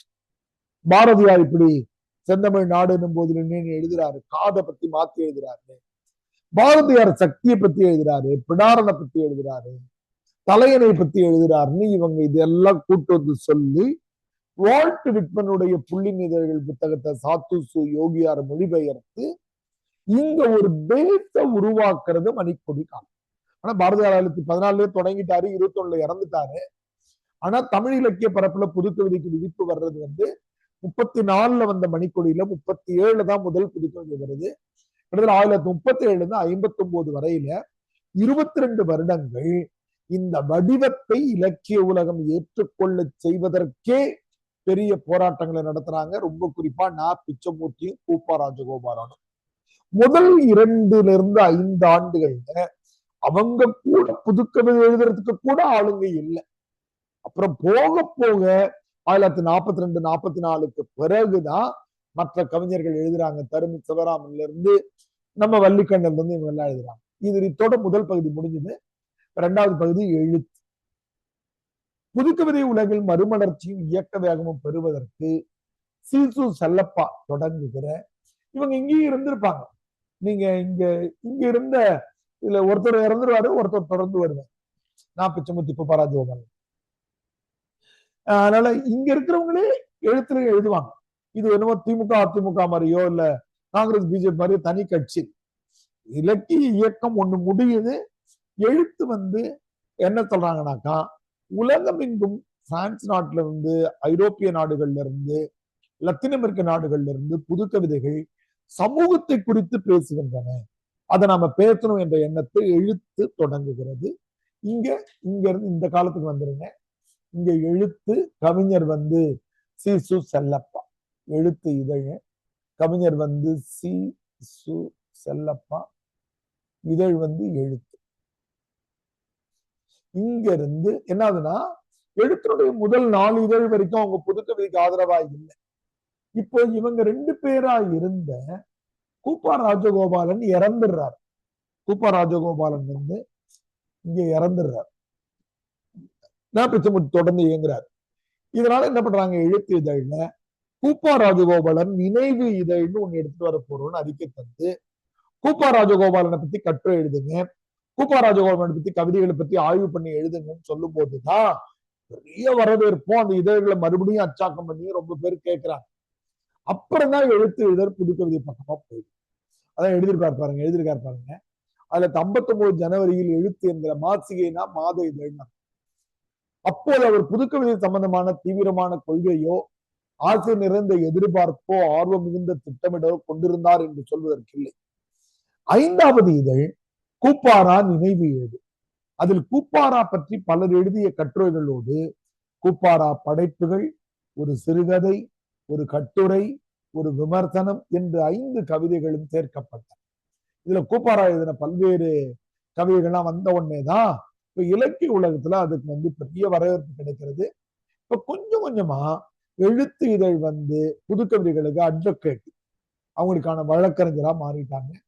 அதுல முன்னாடியே இங்கே எழுத தொடங்கியிருந்த காணாசு அங்கேயும் எழுதுறாரு. காணா சுப்பிரமணியன், எனக்கும் கவிதை பிடிக்காது, மனிதன் எத்தனையோ எட்டுகள் எடுத்து வைத்து விட்டான், நிலவுக்கெல்லாம் போயிட்டான், ஆனா கவிதை இன்னைக்கும் பல்வேறு மாற்றங்களை செய்கிறது.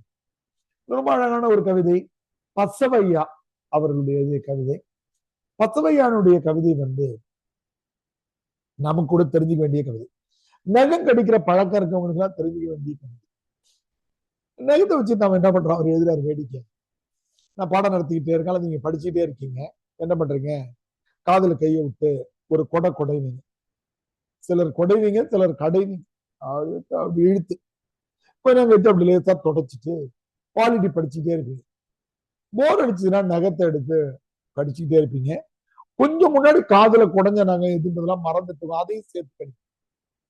பசவையா எழுதுறாரு, காதுல இருந்த அழுக்க வயிற்றுக்கு டிரான்ஸ்பர் பண்ற வேலைதான் அதுன்னு ஒரு அங்கத கவிதையை எழுதிட்டார் பாருங்க.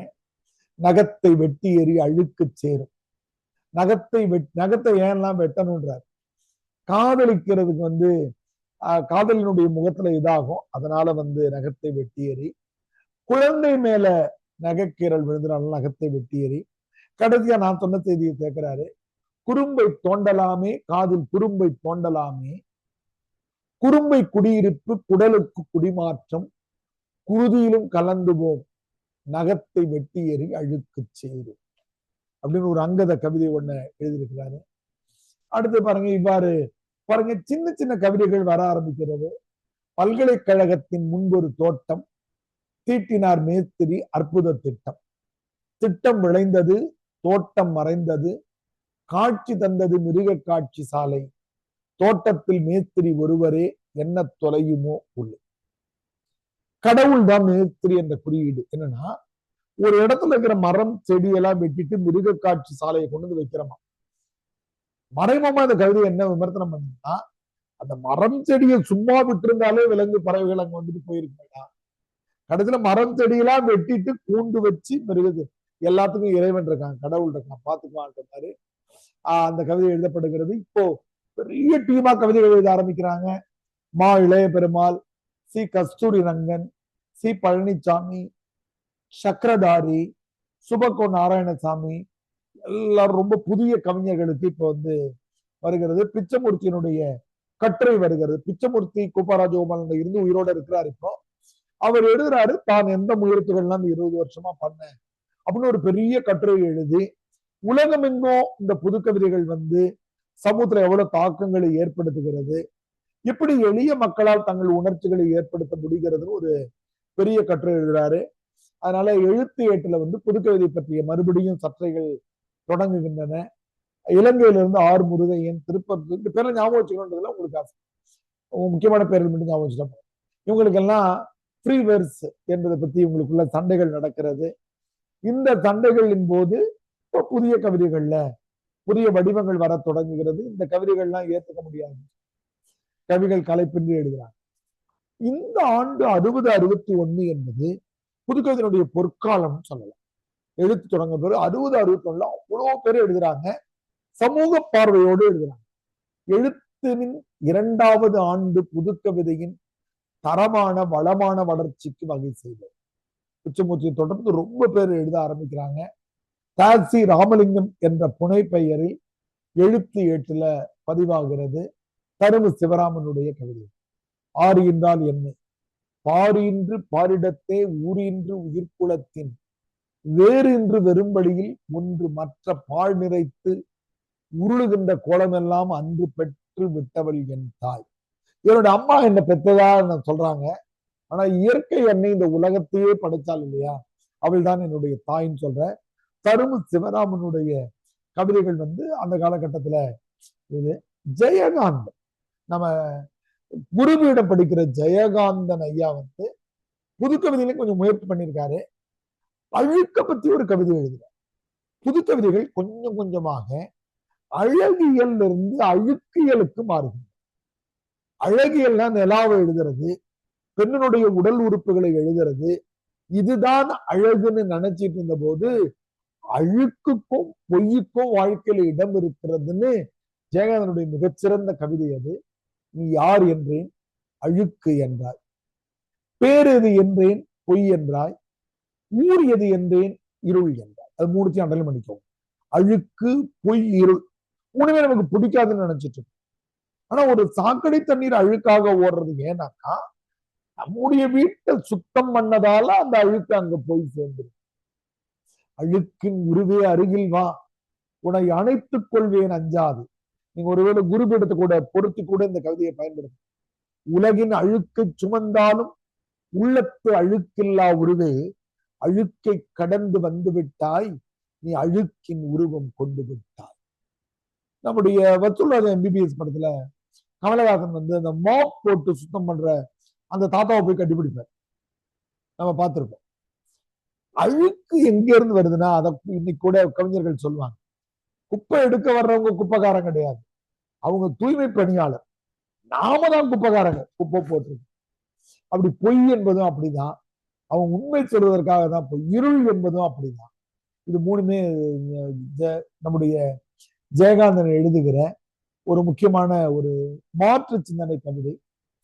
வர்ணபேதம், வர்ணபேதம்னு சொல்லக்கூடியது பிராமண சத்திரிய வைசிய சூத்திரர்கள் என்று சொல்வது பூக்கள்ல கூட கொண்டு வந்து வச்சுட்டாண்டா அப்படின்னு ஒரு குறியீட்டு கவிதையாக நம்முடைய துரைசாமி என்பவர் எழுதுறாரு. கற்புக்கு முல்லை, கடவுளுக்கு தாமரை, காமத்துக்கு அல்லி, ஒண்ணு ஒண்ணுக்கு ஒண்ணு அங்கேயும் பிரிச்சு வச்சுட்டு என்று சொன்னால் முல்லைக்கு வெள்ளை, தாமரைக்கு சிவப்பு, அல்லிக்கு இருட்டு என்று சொன்னால் முல்லை மலர அல்லி சோறும், தாமரை மலர முல்லை சோறும். இப்படி எல்லாம் சொல்லிட்டே போனா அல்லி முல்லையாக, முல்லை தாமரையாக, தாமரையும் அல்லி மலராக, மாற்றத்தில் மாற்றமுற, ஏகம் அநேகமாக, அநேகம் ஏகமாக. இது எதுக்கு அவர் சொல்ல வர்றாருன்னா, மனிதர்கள் இப்படி வர்ணங்களா பிரிச்சு பிரிச்சு வச்சிருக்கீங்களேடா, இந்த முல்லை அல்லியாக மாறுகிற காலம் வேணும் அப்படின்னாக்கா நீங்க பிராமணர்கள்னு சொல்றவங்க சூத்திர பணிகளை செய்யணும். மாலையாக தொகுக்கப்படும் வர்ணாசிரமத்திற்கு எதிரான குறியீட்டு கவிதைன்னு குறிச்சு, வர்ணாசிரமத்திற்கு எதிரான குறியீட்டு கவிதை அது எழுதினவர் துரைத்தான். கொஞ்சம் கொஞ்சமா நாம சொன்ன மாதிரி இந்த காலகட்டத்துல நமக்கு சமூகம் சார்ந்த செய்திகள் வர தொடங்குகின்றன.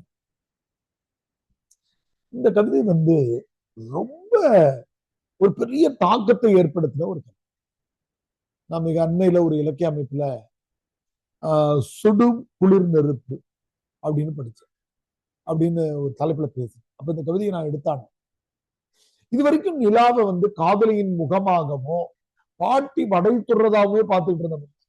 நம்ம சேலத்தை சேர்ந்த கவிஞர் சி மணி இப்படி எழுதுறாரு, இந்த நிலா எப்படி இருக்குதா, அந்த வளைந்து இருக்கிற நிலா ஒரு லெப்ரசி பேஷண்ட், ஒரு தாத்தா மாதிரி இருக்கு, வெள்ளையா இருக்கிறதால அது தொழுநோய் கூணன் மாதிரி இருக்குது அப்படின்னு எழுதினார்.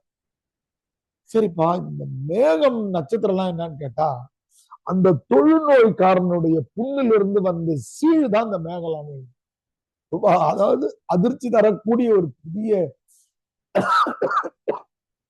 பரிணாமத்தை சீமணியினுடைய, சேலத்தை சேர்ந்த சீமணியினுடைய கவிதை.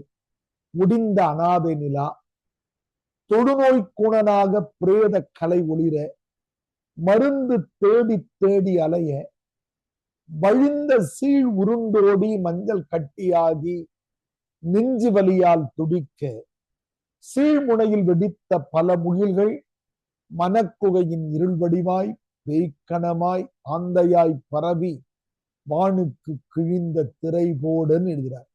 இது பார்த்தா அழுக்கியல்னு எழுதிக்கும். அழகியல் மட்டுமே வாழ்க்கை என்று நினைத்து கொண்டிருந்த இடத்துல எப்படி ஜெயகாந்தன் பொய் பேசுறவங்க இருக்கிறதாலதான் உண்மை இருக்கிறது. இருள் என்ற ஒன்று இருப்பதால் தான் வெளிச்சம் பாராட்டப்படுகிறது. தூய்மை என்ற ஒன்று இருக்கணும்னா அழுக்குன்னு ஒண்ணு இங்க இருந்து குப்பையை பெருக்கினாதான் இந்த அறை தூய்மையாக இருக்கும் அப்படின்னு வச்சாரு. ரொம்ப முக்கியமான சேலத்தை சேர்ந்த நண்பர்கள் யாராவது இருந்தா சி மணியை நீங்க கூகுள்ல போய் தேடி பார்த்தீங்கன்னாக்கா உங்களுக்கு தெரியும். சி மணி இந்த மாதிரி கிணற்றில் விழுந்த நிலம் அப்படின்னு எழுத்துல எஸ் வைத்தீஸ்வரனுடைய கவிதை. இது இப்ப கிட்டத்தட்ட சினிமா பாட்டு வந்துருச்சு. நிலவை கொண்டு வா கட்டிலில் கட்டுவேன்னு கேட்டோம். அப்புறம் இன்னொரு படத்துல பிரபுதேவர வெண்ணிலவே வெண்ணிலவே வெண்ணை தாண்டி வருவாயான்னு பார்த்தோம். இது கிட்டத்தட்ட இதை பார்த்து எழுதுறாங்கன்னு நான் சொல்லல. இது அந்த மாதிரியான ஒரு அதுக்கு சமமான ஒரு நிலா கிணத்துல விழுந்துருச்சியா ஒரு கவிஞன் சொல்றான். நிலா கிணத்துல விழுந்துருச்சு பாரு, அது இறங்கி தூக்கி விடுறா மேல போட்டோம் அப்படின்னு எழுதியிருக்கிறார். வேற எதுவும் நிலவனுடைய பிம்பம் கிணத்துல இருக்க தண்ணீரை விழுது. அது ஒரு கவிஞன் எழுதுனா, கிணற்றில் விழுந்த நிலவை கீழ் இறங்கி தூக்கிவிடு, நனைந்த அவள் உடலை நழுவாமல் தூக்கிவிடு, உடலெங்கும் தேன் பூசி பத்திரமாய் பெண் இவளை வாழ்முனையில் கொண்டு விடு, இருட்டு விடியும் முன்னே இரவு முடியும் முன்னே திருஷ்டி கழித்து அவளை திருப்பி அனுப்பிடு. நிலாவை ஒரு பெண்ணாக வைத்து அது கிணத்துல பிம்பமாக விழுந்து. இது ஒரு குறியீடு, பெண்களுக்கான குறியீடு. பெண்கள் பள்ளத்துல இருக்கிறாங்க, உண்மையை வெளிப்படுத்த முடியாத பிம்பங்களாக இருக்கிறாங்க. அவங்களுக்கு கை கொடுத்து தூக்கி விடணும், அவங்களை காப்பாற்ற வேண்டும் என்று சொல்லுகிற ஒரு பெண்ணிய சிந்தனை உடைய ஒரு கவிதையாக அது பார்க்கப்படுது. எழுத்துல அப்புறம் புதிய கவிஞர்கள் எழுத தொடங்குறாங்க. இப்ப முழுமையாக கட்டுடைகிறது.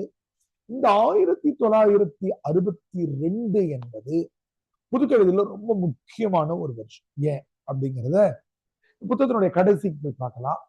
ஏனென்றால் இப்பதான் 37 புத்தகம் வந்தாலும் 62 தான் முதல்ல புது கவிதைகள் வர தொடங்குகின்றன. பாத்தீங்கன்னா வந்த புது கவிதைகள்ல உங்களுக்கு வருஷத்தோட போட்டுருக்காங்களா? காட்டு வாத்து அந்த புத்தகத்துல வருஷம் இருக்கும்னு நினைக்கிறேன்ல. கடைசியில காட்டு வாத்து, புதுக்குரல்கள், வழித்துணை என்ற தொகுப்புகள் 1962 தானே பேக்கெட்ல வருஷம் போட்டிருக்காங்களா?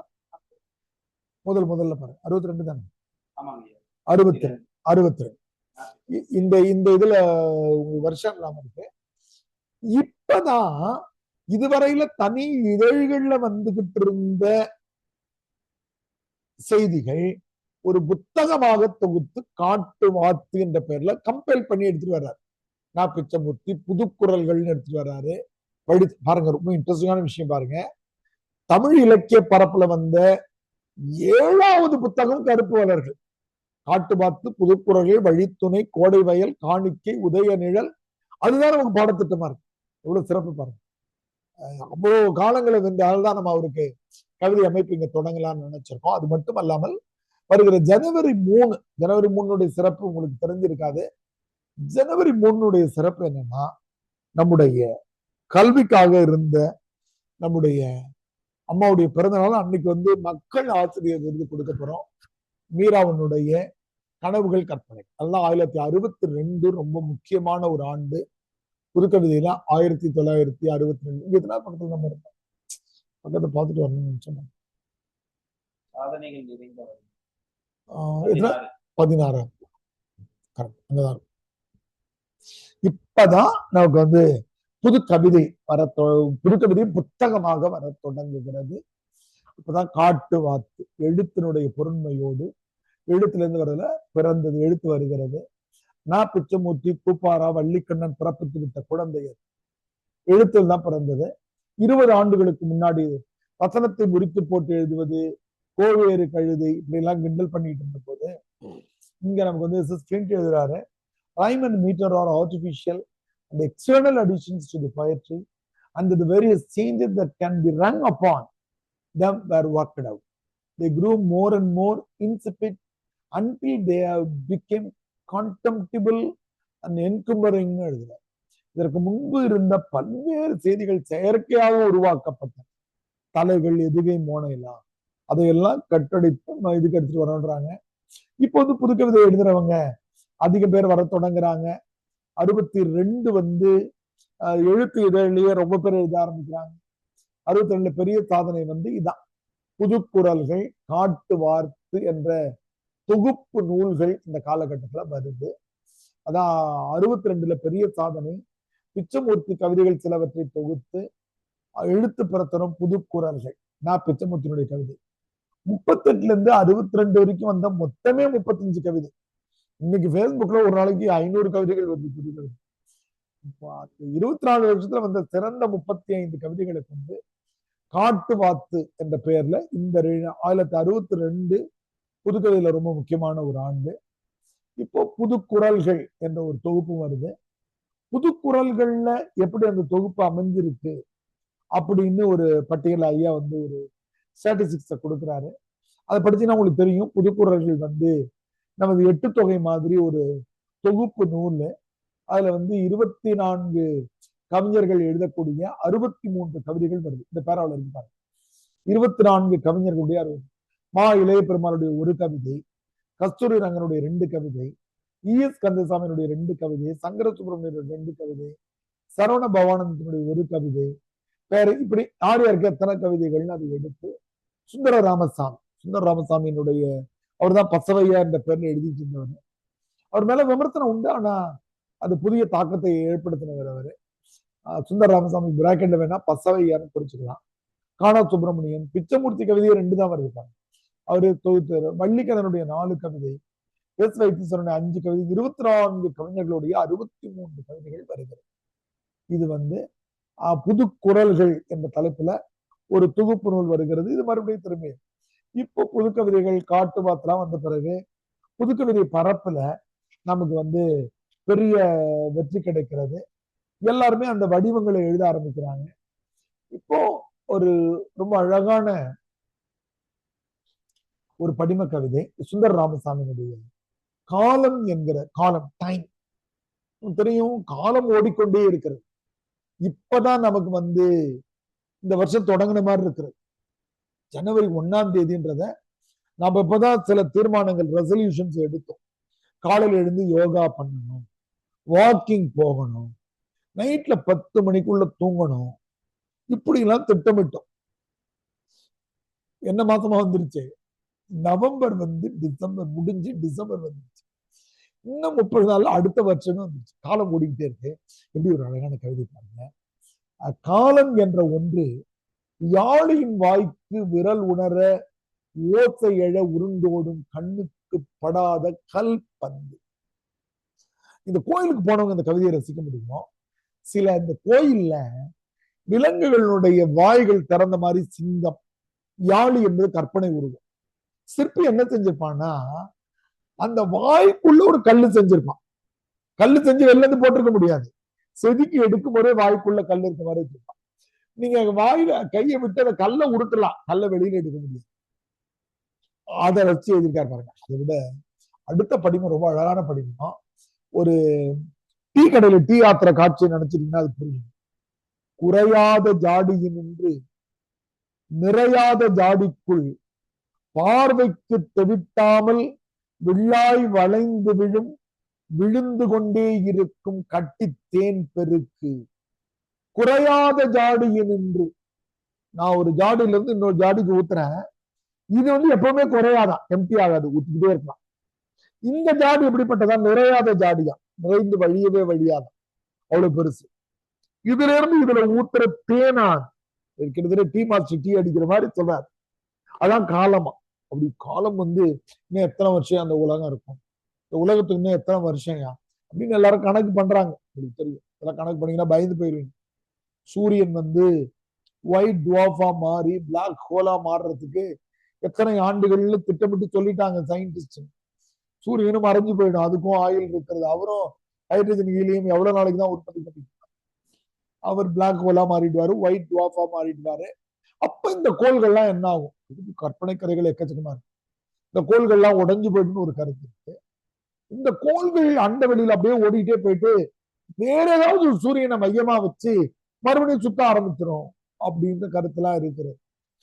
இந்த காலம் வந்து ஒரு தேன் டப்பால இருந்து இன்னொன்னு ஊத்துறாங்களா, கட்டி தேன் பகுதி. இது குறையவே குறையாத தேன் டப்பாவா, இது நிரம்பவே நிரம்பாது. அழகான ஒரு வில்லாய் வளைந்து விடுகிறது. அப்படி காலத்தை பத்தி பெரிய கவிதை ஒண்ணு எழுதியிருக்காரு. பிச்சைமுத்தினுடைய மற்ற கவிதைகள். அடுத்தது பெரும்பாலும் இந்த காலகட்டத்துல காதல் கவிதைகளும் சாதிய எதிர்ப்பு கவிதைகளும் கொஞ்சம் கொஞ்சமா வருகிறது. பாருங்க, நிலவு குறித்து நம்ம எவ்வளவு எழுதியிருக்கோம். வைத்தீஸ்வரன் எழுதுறார். தீர்த்தோ வேணுகோபாலன் நாணமில்லா பரத்தையாக கொண்டும் தீர்த்தோ வேணுகோபாலன் ஒட்டும் இரு கவிதைகள் படைத்தது முன்னரே வேறு கோணங்கள் நிலவை பார்க்கிறார்கள் சிலர். இது அண்ணாமலையினுடைய கவிதை. நிலாவை வந்து இதுவரையில் நம்ம என்னென்னமோ பார்த்தோம்ல, எப்படி அழகா எழுதினாரு.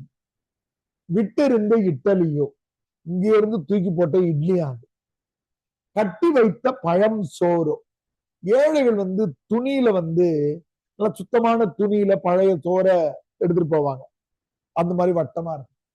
கொட்டி விட்ட கப் தயிரோன்னு எழுதினார். தயிரை கப்பை வாங்கிட்டு வந்து கீழே கொட்டிட்டீங்கன்னா வட்டமா வரும் இல்ல. அது சுட்டு வைத்த அப்பம் தானோ, என்ன இடவே ஆனாலும் எட்ட இருந்து சிமிட்டது கண், கிட்ட வந்து வெட்டவில்லை கொட்டாவி விடுகிறது.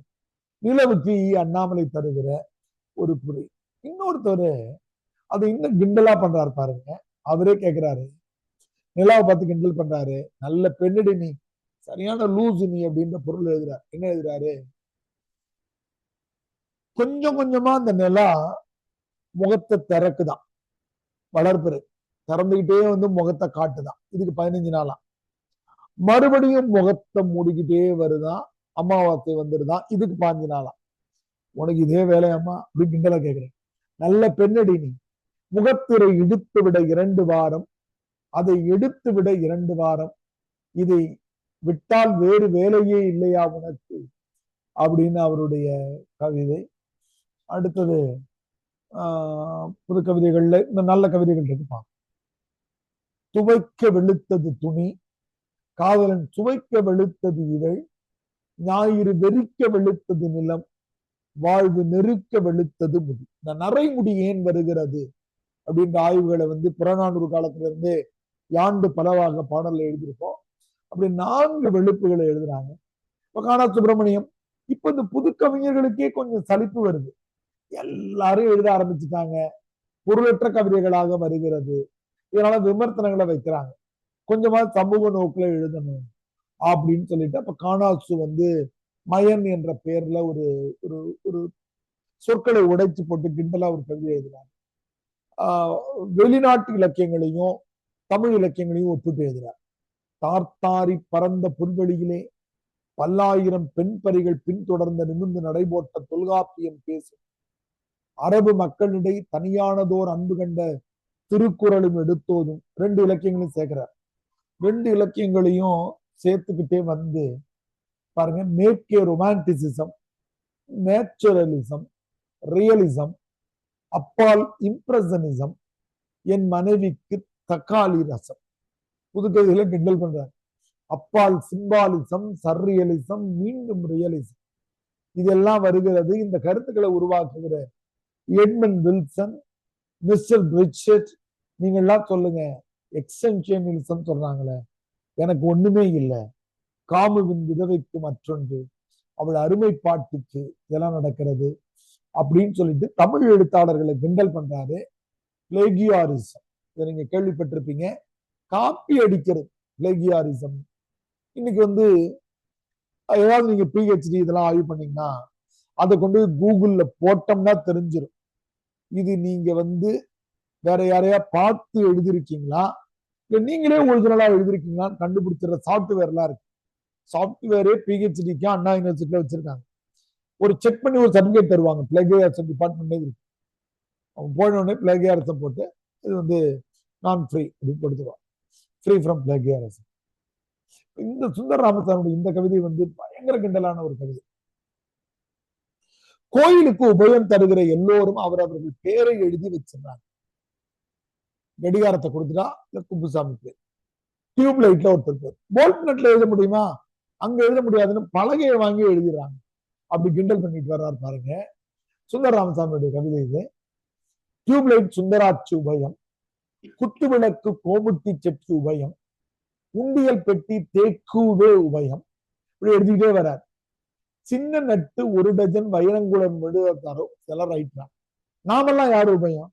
வைரங்குளம் மிட்டாதாரர் அவர் அப்பா உபயம், அவர் அப்பா அவர் அப்பா உபயம், அவர் அப்பா அவர் அம்மா உபயம். இப்படி போயிட்டே இருந்தா எல்லாரும் சாமி உபயம், சாமி நம்ம உபயம், நாம் சுவாமி உபயம், நம்ம பேரு சாமி மேல, சாமி பேரு நம்ம மேல என்று வந்து முடிகிறது.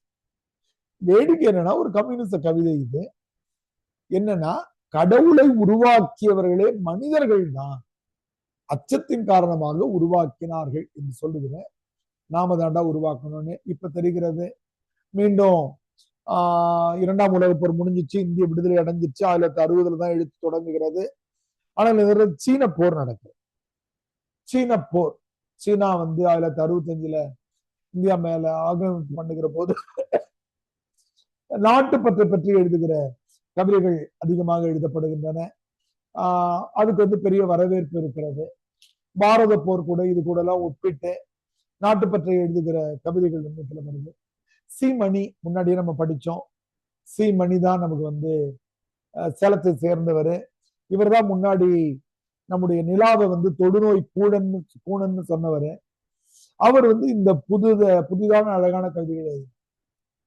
முடிய பற்றி எழுதுறாரு. வேதனை வண்ணான் இன்னும் ஒரு சாதனை செய்து விட்டான், வெளுத்து வாங்கி விட்டான் கருத்த மயிரை என்று எழுதுறார். வேதனை என்கிற வண்ணான் வந்து முடியதான துவைக்கணும், துணியதான துவைக்கணும், அவன் என் முடிய தொலைச்சிட்டாப்பா, அது வெள்ளையாயிடுச்சு என்று எழுதுகிற அந்த கவிதை. அதுக்கு பிறகு இந்த பகுதிகளில் வந்து இந்தியாவுடைய சீன போர் இந்த செய்திகளை எழுதுறாங்க. அப்புறம் கொஞ்சம் கொஞ்சமா சாதியம் குறித்தும் தீண்டாமை குறித்தும் எழுதுகிற, கடவுள் மீதான விமர்சனங்களை வைக்கிற கவிதைகள் இந்த கட்டத்தில் ஏற்படுகிறது. தீபம்னு ஒரு பத்திரிகை வருகிறது. இப்ப இதுல இருக்கக்கூடிய சில முக்கியமான கவிதைகளை நம்ம படிப்போம்.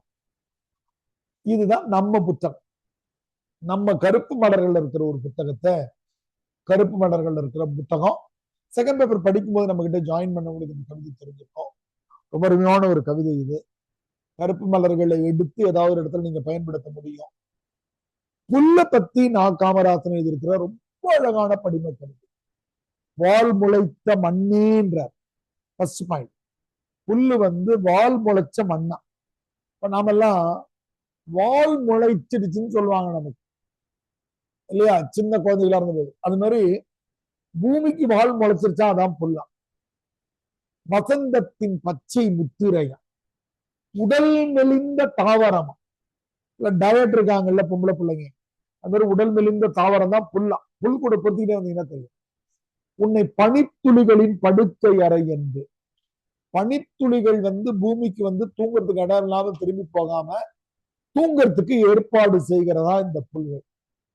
நஞ்சை தண்ணீரில் நாள்தோறும் அறுவடையாகும் நாட்டிய புல்லு. தஞ்சாவூர்ல நெல்லுக்கு நடுவுல நீ முளைச்சினா உன்னை கட் பண்ணி போட்டுறாங்க. அடுத்த வரி தான் எனக்கு இந்த கவிதையில எனக்கு பிடிச்சவர், உங்களுக்கு பிடிச்சது வேற வரியா கூட இருக்கு. பால் தரும் கால் நடைகளின் தின்பண்டமே. ஸ்நாக்ஸ். நமக்கே 11 மணி ஆனா ஒரு பிஸ்கட் சாப்பிடணும், சாயந்தரம் 4 மணி ஆனா பஜ்ஜி போண்டா சாப்பிடணும். ஸ்நாக்ஸ் தேவைப்படும். பசுக்களுக்கு எது ஸ்நாக்ஸா? புல்லா. பச்சை நிறத்தின் விளம்பரமே, குசேலரின் உணவு களஞ்சியமே. தொன்மம்னு குறிச்சுக்கோம்.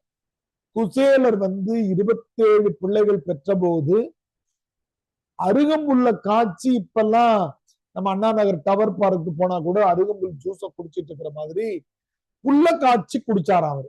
அதை கொண்டு நீங்க போடுறாரு. குதித்தாடும் கடல் நீரை காதலிக்காமலே உப்பு ருசி பெற்றுவிட்ட ஓவியம். இப்ப எழுத்து முதல்ல மாத இதழா வந்துட்டு இருந்தது, இப்ப நிறுத்திட்டு இப்ப கொஞ்சம் கொஞ்சமா ட்ரெண்ட் குறைய ஆரம்பிக்குது. காலாண்டு இதழா எடுத்துட்டு வராங்க. 3 மாதங்களுக்கு ஒரு இதழாக அது வர தொடங்குகிறது. இதுல சின்ன கவிதைகளும் ரொம்ப அழகான, இது ரொம்ப ஃபேமஸான ஒரு புத்தகமாக வருகிறது. மாற்று இதயம் அப்படின்ற பேர்ல ஒரு கவிதை வருகிறது. நீங்க பின்னாடி இருக்கிற புத்தக பட்டியல்ல பாத்தீங்கன்னாக்கா, கடைசியா புத்தகத்தினுடைய கடைசியில சுபாஷ்மா, புத்தகத்தினுடைய கடைசியில மாற்று இதயம் என்ற பேர்லயே ஒரு 2வது 3வது பக்கத்துல, அந்த பட்டியல் தொடங்குறதனுடைய இதுல இருந்து 3வது பக்கத்துல மாற்று இதயம் ரைட் சைடு டாப்ல இருக்க பாருங்க. இப்ப நீங்க சிசு செல்லப்பா எந்த வருஷம்? 1974ல இந்த ஒரு கவிதையை மையப்படுத்தி ஒரு புத்தகமே வருகிறது. அது என்ன சிசு செல்லப்பா எழுதுறாருன்னா, ரொம்ப இன்ட்ரெஸ்டிங்கான ஒரு விஷயம். உலகம் எங்க அப்படி நம்பினாங்க. இதய மாற்று அறுவை சிகிச்சை 1965கள்ல உலகம் எங்கும் வந்துருச்சு. 68, 69 இந்தியாவிலாம் செய்யக்கூடிய அளவுக்கு வந்துட்டாங்க. இப்ப எல்லாரும் என்ன நினைச்சிட்டாங்கன்னா, இதய மாற்று அறுவை சிகிச்சை வச்சுட்டா மனிதன் மாறிடுவான்னு நினைச்சிட்டாங்க. ஏன்னா இங்கதானே கை வச்சு நம்ம சொல்லிக்கிட்டே இருந்தோம், நெஞ்சு மேல கை வைக்கிறது, காதெல்லாம் ஆட்டின் போடுறது எல்லாம் இங்கன்றதால எல்லாம் என்ன நினைச்சிட்டாங்க, மனம் இங்க இருக்குன்னு நினைச்சிட்டாங்க. அதன் விளைவால தீசு செல்லப்பா ஒரு கவிதை எழுதுறாரு. எனக்கு இதய நோய் வந்துருச்சுப்பா, ஆனா எனக்கு வேண்டாம், குழந்தைங்க இதயம் வேண்டாம், அரசியல்வாதியினுடைய இதயம் வேண்டாம், நடுத்தர இளைஞனுடைய இளைஞன் வேண்டாம், வயதானவருடைய இதயம் வேண்டாம், எல்லாத்துலயும் என்னென்ன சிக்கல் இருக்குன்னு சொல்லிட்டே கடைசியில எனக்கு ஆபரேஷனே வேணாண்டா அப்படின்னு அந்த கவிதை முடிஞ்சிருக்கும். ரொம்ப ஃபேமஸான கவிதை, மிக நீண்ட கவிதை, ஒரு 10 பக்கங்களுக்கு வரக்கூடிய கவிதை. மாற்று இதயம் வேண்டும் எனக்கு, யாரிடம் கிடைக்கும், என் இதயத்துக்கும் சரிதம் இருக்கிறது. அரசியல்வாதியின் இதயம் வேண்டாம், அது ரொம்ப மலிவாக இருக்கிறது. மதவாதியின் இதயம் வேண்டாம், மரத்து போய் கிடக்கிறது. வேதாந்தியின் இதயம் வேண்டாம், வறண்டு போய் கிடக்கிறது. விஞ்ஞானியின் இதயம் வேண்டாம், சிறப்பான பணி அழிவுக்கு. குழந்தையின் இதயம் வேண்டாம், அதற்கு கபடம் தெரியாது. வாலிபனின் இதயம் வேண்டாம், அதற்கு நிதானம் தெரியாது. நடுவயது இதயம் வேண்டாம், எல்லாத்திலும் அதுக்கு சந்தேகம். கிழட்டு இதயம் வேண்டாம், அது கூறு கெட்டு இருக்கும். ஓ மன்னிக்கவும், எனக்கு என்னுடைய இதயம் என்கிட்டயே இருந்துட்டு போட்டோம். ஓ டாக்டர் மன்னிக்கவும், மாற்று இதயம் வேண்டாம் எனக்கு, எவன் உணர்ச்சியும் தேவையில்லை எனக்கு, என் இதயம் பாடம் கற்றிருக்கு, அது தன் வழியே போய்விடும். புத்தகம் வச்சிருக்கிறவங்க புத்தகத்தினுடைய கடைசியில காட்டுபாத்து புதுக்குறர்கள் 1962 எழுதணும் இல்லையா, அப்படி இந்த மாற்று இதயம் என்ற தலைப்பிலேயே சீசு செல்லப்பாருடைய புத்தகம் 1972 வந்திருக்குது. நம்ம கிட்ட இருக்கிற பழைய பிரிண்ட் பிரகாரம் கீழே தொடங்குது இல்லையா, அதை ஒண்ணுன்னு வச்சுக்கிட்டோம்னா 3வது பக்கம் டாப்ல இருக்கு. அதை குறிச்சுக்கோங்க. 1972 ரொம்ப முக்கியமான ஒரு கவிதை. ஆனா என்ன அறிவியல் கண்டுபிடிச்சது தெரியுமா உங்களுக்கு? நம்முடைய மனம் எங்கமா இருக்கு? மனம், நம்முடைய உணர்வுகள்லாம் சிறுமூளைக்கு பக்கத்துல முகுளத்தை சுற்றி சின்ன பனிப்படலமாக இருப்பதுதான் நம்முடைய மனம். நம்ம மனம் இங்க இருக்குன்னு நினைச்சிட்டு இருந்தோம். ஆனா இங்கேயும் சில உணர்வுகள் பதிவாகிறது. கூட அண்மையில ஒரு மலையாள படம் ஒன்று பார்த்தேன். நல்லா முடிச்சிருந்திருக்கலாம், சுமாரா முடிச்சிருந்தாங்க. ஹிருதய பூர்வம்னு ஒரு படம் வந்திருக்கு மலையாளத்தில். ஃப்ரீயா இருக்கும்போது அந்த ஓடிடி இருக்கிறதால படங்கள் பார்க்கணும். அதுல இதய மாற்ற அறுவை சிகிச்சை நடந்துட்டு அவங்க வீட்டுக்கு அந்த பொண்ணு வந்து கல்யாணத்துக்கு கூட்டிட்டு போகும். அப்ப அங்க அவர் போறது வர்றது பத்தி மோகன்லால் நடிச்சிருக்காங்க. நல்ல படம் அது. இங்கேயும் உடம்பினுடைய செல் முழுவதுமே ஒரு அறிவும் உணர்வும் பதிவாகிறது. இதயத்திலையும் சில உணர்வுகள் பதிவாகின்றன. இந்த அறிவியல் மனம் இங்கல்ல மேல இருக்கு. அதுதான் நம்ம அறிவை சொல்லும் போது, ஒன்றறிவதுவே சொல்லும் போது, 6 அறிவதுவே அவற்றோடு மனநின் தலையில கை வைப்பேன். 1 2 3 4 5 5 அறிவதுவே அவற்றோடு செவியே, 6 அறிவதுவே அவற்றோடு மனநேன்னு சொல்லுவேன். வெவ்வேறு 6 அறிவதுவே மனநேன்னு இங்க நினைச்சிட்டு இருந்தாங்க, மேலதான். அது ரொம்ப முக்கியமான ஒரு கவிதை. சீசு செல்லப்பானுடைய அந்த கவிதை வந்து மாற்று இதயம் வேண்டாம்னு சொல்லிட்டு அந்த கவிதை. மீண்டும் உலகம் எங்கும் போர்கள் அங்கங்க நடக்கிறதுல நடைன்னு எழுத்துல இருந்து பிரிஞ்சு போயிட்டு நடைன்னு ஒரு இதழ தொடங்குறாங்க. கிட்டத்தட்ட தெரியுது 68 பக்கமாக எழுத்து கொஞ்சம் கொஞ்சமா தன்னுடைய தன்மை இழக்கிறது. வானம்பாடி வரப்போகுது இப்போ. அதனால வந்து எழுத்துல இருந்து முன்னாடி இருந்தவங்க, எழுத்துல இருந்தவங்க சீமணி, நா முத்துசாமி, வைத்தீஸ்வரன், இரா அருள், வீத்து சீனிவாசன் இவெல்லாம் பிரிஞ்சு போயிட்டு நடைன்னு ஒரு இதழ் எழுதுறாங்க. அங்க வந்து ஐராவதம், ஞானக்கூத்தன்லாம் புதுசா வராங்க. அசோகமித்ரன், நகுலன், மா தட்சிணாமூர்த்தி, நீலபத்மநாபன் இவங்கெல்லாம் நீங்க புதுக்கவிதையில போனீங்கன்னா அவசியம் படிக்கும். புதுக்கவிதை பத்தி உங்களுக்கு ஒரு மகிழ்ச்சியான விஷயம் இருக்கு. நமக்கு வந்து டிஆர்பி மக்களுக்காக நம்முடைய மும்பையை சேர்ந்த கவிஞர் புதிய மாதவி, இன்னைக்கு இந்த வாரத்துல 4 நாட்கள் தஞ்சாவூர்ல கலை இலக்கிய இரவு நடக்கிறது. யாரும் பக்கமா இருந்தீங்கன்னா அந்த 4 நாள் நிகழ்வுல ஏதாவது ஒரு நாள் கூட கலந்துக்கலாம். அதுல ஒரு அமர்வுல புதிய மாதவி அம்மா வந்து கருத்தரங்கத்துல பங்கேற்கிறாங்க. அவங்க வந்து டிஆர்பி மாணவர்களுக்கு கற்றை வினாக்கள் இருக்குன்னு நினைச்சு புதுக்கவிதையின் சமூக பார்வை, புதுக்கவிதையின் தொடர்ச்சி 4 கட்டுரைகள் எழுதி அனுப்பியிருக்கிறாங்க. அதை நான் உங்களுக்கு இப்ப கிளாஸ் முடிஞ்ச உடனே ஷேர் பண்றேன். அது உங்களுக்கு ரொம்ப பயனுள்ளதா இருக்கும். புதுக்கவிதையின் சமூக பார்வை அவங்க எழுதியிருக்காங்க. சீமணியினுடைய சீமணி நம்ம முன்னாடி பார்த்தோம், அழகியல் இருந்து அழுக்கியலுக்கும் இதுக்கும் எழுதக்கூடியவராக இருக்கிறாரு. இந்த கவிதை வந்து ஞானக்கூத்தனுடைய இந்த கவிதை வந்து உங்களுக்கு மனப்பாட கவிதை, ரொம்ப அழகான ஒரு கவிதை இது. பாகிஸ்தானி சொல்றானா, இந்த கவிதையை நம்ம வகுப்பு முடிச்சுக்குவோம். பாகிஸ்தானி சொல்றானா பயந்தாங்கொல்லியா நாம எல்லாம், சீனாக்காரன் சொல்றானா சண்டை நமக்கு தெரியாதா, இலங்கைக்காரன் சொல்றானா எழுத நமக்கு வாராதா, எடுப்பார் கையில் பிள்ளை என்று ருசியாக்காரன் சொல்றானா, பேச்சு நமக்கு கைவருமே அது எந்த பயலும் சொன்னானா. அது வரைக்கும் மனப்பாடம் குறிச்சுக்கோங்க. டைம் என்ன டைம் 9 கரெக்ட். யாராவது 2 பேர் அல்லது 3 பேருக்கு நம்ம சொல்றதுக்கு வாய்ப்பு தருவோம். கொஞ்சம் சின்ன வார்த்தைகள் மாத்தி இருக்கலாம். இது எல்எல் கவிதை. அங்கதான் பைத்தான்காரன் நம்மள பயந்தாங்கொழின்னு சொல்றான், சீனாக்காரன் நமக்கு சண்டை போட தெரியாதுன்றா, இலங்கைக்காரன் எழுத தெரியாதுன்றா, ருச்சியாக்காரன் எடுப்பார் கையில் பிள்ளைன்னு சொல்றான். ஆனா நமக்கு வெறும் பேச்சு கைவருமேடா இது எந்த பயலும் சொன்னானான்னு ஒரு கிண்டலாக எழுதப்பட்டிருக்கிற கவிதை இந்த வரியோட போய். பாகிஸ்தானி சொல்றான் ஞானக்கூத்தனுடைய கவிதை.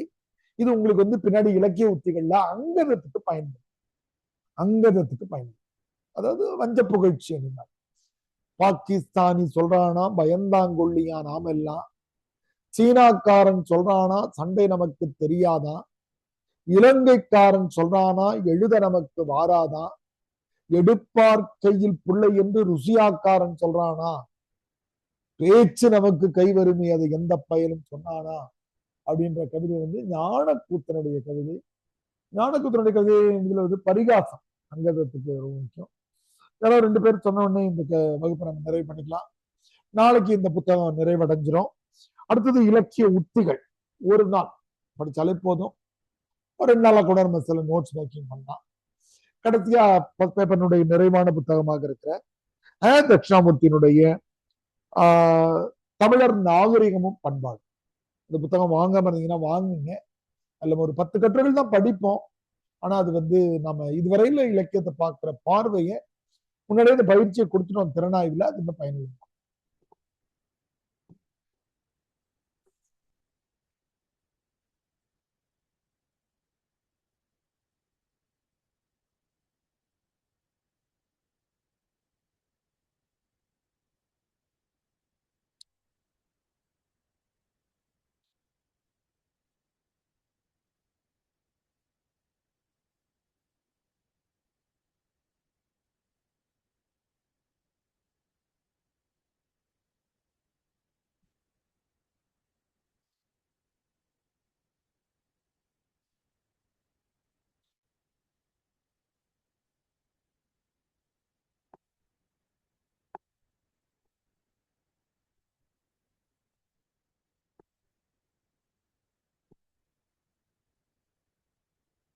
ஆன்லைன் பிள்ளைகள் யாரோ ஒருத்தவங்க 2 பேர் சொன்ன பிறகு பண்ணலாம்.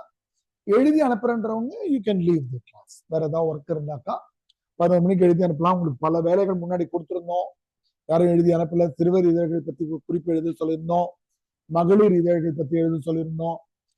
பழமொழிகள் ஒரு 50-100 தொகுத்து எனக்கு பர்சனல் வால்ல போடுங்கன்னோம். நீங்க பயப்பட வேண்டாம், அது குரூப்ல நான் போட்டுற மாட்டேன். அது பழமொழிகள் விடுகதைகள் எழுதணும். நம்முடைய பண்பாடுகள் அந்த அல்லது நாம ஒண்ணு செய்யலாம்.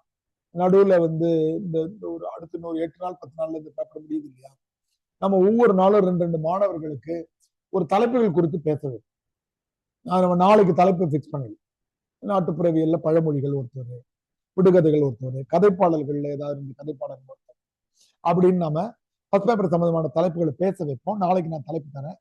இப்ப சொல்றவங்க சொல்லுங்க, நாளைக்கு மறக்காம ஞாபகப்படுத்துங்க, தலைப்பு தருவோம். கடைசி 5-6 நாள் நம்ம மாணவர்களை ஒரு கால் மணி நேரம் நடுவுல 8ல இருந்து 8:30 வரைக்கும் 2 பேரை பேச.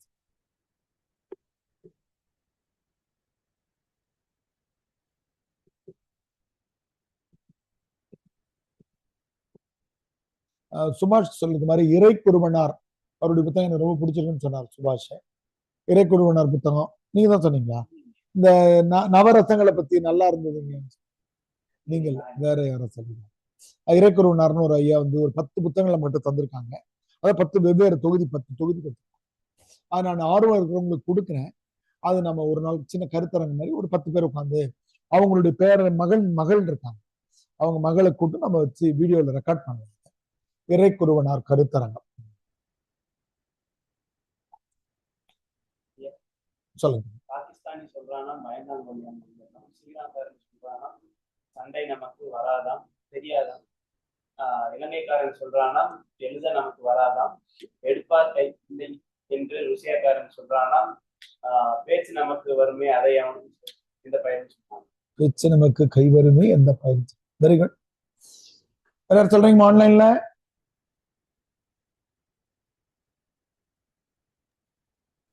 யாராவது 2 பேர் சொல்லுங்க, வகுப்பு நம்ம நிறைவு பண்ணிக்கலாம். ஐயா நான் சொல்றேன் ஐயா. சொல்லுமா கயல்வழி.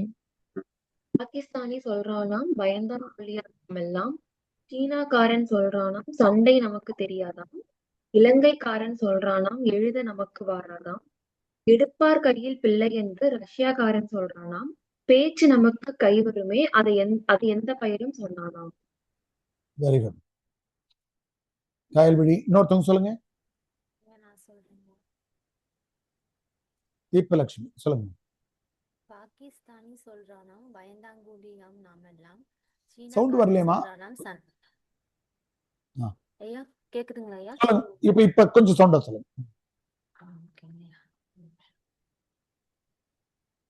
பாகிஸ்தானி சொல்றானாம் பயந்தாங்கூலி நாமெல்லாம், சீனாக்காரன் சொல்றானாம் சண்டை நமக்கு தெரியாதாம், இலங்கைக்காரன் சொல்றானாம் எழுத நமக்கு வாராதாம், எடுப்பார் கையில் பிள்ளை என்று ரஷ்யாக்காரன் சொல்றானாம், பேச்சு நமக்கு கை வருமே அதை எந்த பயிரும் சொன்னானாம். Very good. வகுப்பு நிறைவு பண்ணிக்கலாமா? மத்தவங்க எழுதி அனுப்புங்க. வாழ்த்துக்கள். நம்ம சொல்ற கேள்விகளை முதல் தாளை பொறுத்த மட்டும் தயார் பண்ணிட்டு வந்துட்டீங்கன்னா போதும், நீங்க எளிதில் வெற்றி அடையலாம். அதுதான் கேள்வி. என்ன இப்போ நாளைக்கு நான் நம்ம பாடத்தில் இருக்கிற சில புதிய கவிதைகளை காட்டுவாங்க. அதுல நான் எழுதியிருக்கிற 2 கவிதையை கூட சேர்த்துருக்கேன். அதனால இன்னைக்கு இருக்கிற புது கவிதைகள் எப்படி இருக்குன்றது தேடி படிக்கிறதும் யூனிக்னஸா எழுதுறது. எல்லாரும் ஒரே மாதிரி எழுதாம இதே அந்த புத்தகத்தை வேகமா தள்ளிட்டு போறோம்னா எழுத்து மணிக்கொடி எழுத்து வானம்பாடி அந்த பெயர்கள் அதை மட்டும் தெரிஞ்சுட்டா போதும். புதுக்கவின் தோற்றம் வளர்ச்சியில கரெக்டா பேர் போட்டு எழுதுறதுக்கு இன்னைக்கு இருக்கிற புதிய கவிதைகளை, பெண்ணிய கவிதைகளை, சூழலிய கவிதைகளை நீங்க தேடி படிக்கணும். அதுக்காக தான் அந்த ஸ்கோப் கொடுக்குறோம். முன்னாடியே நம்ம வந்து பேரல் ஒர்க் கொடுத்துருக்கோம். சிறுகதைகள் கொஞ்சம் நீங்க பவா செல்லது மூலமா கேட்கறதோ அல்லது சிறுகதைகளை படிக்கிறதோ அல்லது அப்பப்ப நாவல்களுடைய கிஸ்ட் கதை சுருக்கத்தை, பரிசு பெற்ற நாவல்களுடைய கதை சுருக்கத்தை தெளிவா தெரிஞ்சுக்கிறதோ, மொழிபெயர்ப்பு கதைகள் நாவல்களுடைய கதைகளை தெரிஞ்சுக்கிறதோ, அதே மாதிரி இதையும் சேர்த்துக்கோங்க. இப்ப ட்ரெண்ட்ல இருக்கக்கூடிய புது கவிதைகளையும் கொஞ்சம் தேடி படிங்க. நாளைக்கு அப்படி ஒரு 10 கவிதைகளை நம்ம படிச்சு காட்டோம். நன்றி, மகிழ்ச்சி, வணக்கம். ஐயா சொல்லுமா, சொல்றா. ஐயா, நம்மளுடைய ஆண்டு விழாவுல வந்து கவிதை போட்டியில முதல் பரிசு பெற்ற நண்பர் வந்து எனக்கு மெசேஜ் போட்டிருந்தாங்க ஐயா. அவங்க வந்துட்டு கலைமாமணி ஐயா வந்து அந்த கவிதைகளை எடுத்து இதுல பதிவிடுறதா சொல்லியிருந்தாங்க. அவங்க வெளியிட்டுட்டாங்களா? அது வெளியிட்டு இருந்தாங்கன்னா அது கிடைக்குமா அப்படின்னு அந்த நண்பர் கேட்டுட்டு இருக்காங்க ஐயா. இல்ல, அவர் மேடையில் அறிவிச்சிருப்பாரு. அதை நாம பயிற்சி மையத்துல இருந்து அனுப்பிட நாமளே அனுப்பல, இல்ல அவரே அனுப்ப சொல்லுங்க. ஏர்வாடியருடைய எண் நான் நிகழ்ச்சி உங்களுக்கு அனுப்புறோமா, அதுவும் இமெயில் 2 அனுப்புங்க. நீங்க அதுல இந்த மாதிரி 400 ஐஏஎஸ் அகாடமி ஆண்டு விழாவில் பரிசு பெற்ற கவிதைங்கயா தங்கள் இதழில் பிரச்சுரிக்க வேண்டுகிறேன்னு போட்டு அனுப்பலாம். நீங்க எல்லாருமே கூட அனுப்பலாம். முதல் 1 முறை 2 முறை இலவசமா போடுவாங்க. அப்புறம் சந்தா 240 ரூபா தான் வரும் அந்த இதழுக்கு. சந்தா கட்டிருந்தா சிறப்பு, நல்லது. நான் நிகழ்ச்சி முடிஞ்சோன்னா எனக்கு மிஸ்டு கால் கொடுங்க. நான் ஏர்வாடியருடைய போன் நம்பரையும் இமெயில் ஐடியும். நல்லதுமா, நன்றி. உங்களுக்கு இனிமே அதிகமா கவிதை போட்டிகள்லாம் இருக்கும். நான் காமராசன் கவிதை மன்றம் வந்த பிறகு மாதம் உங்களுக்கு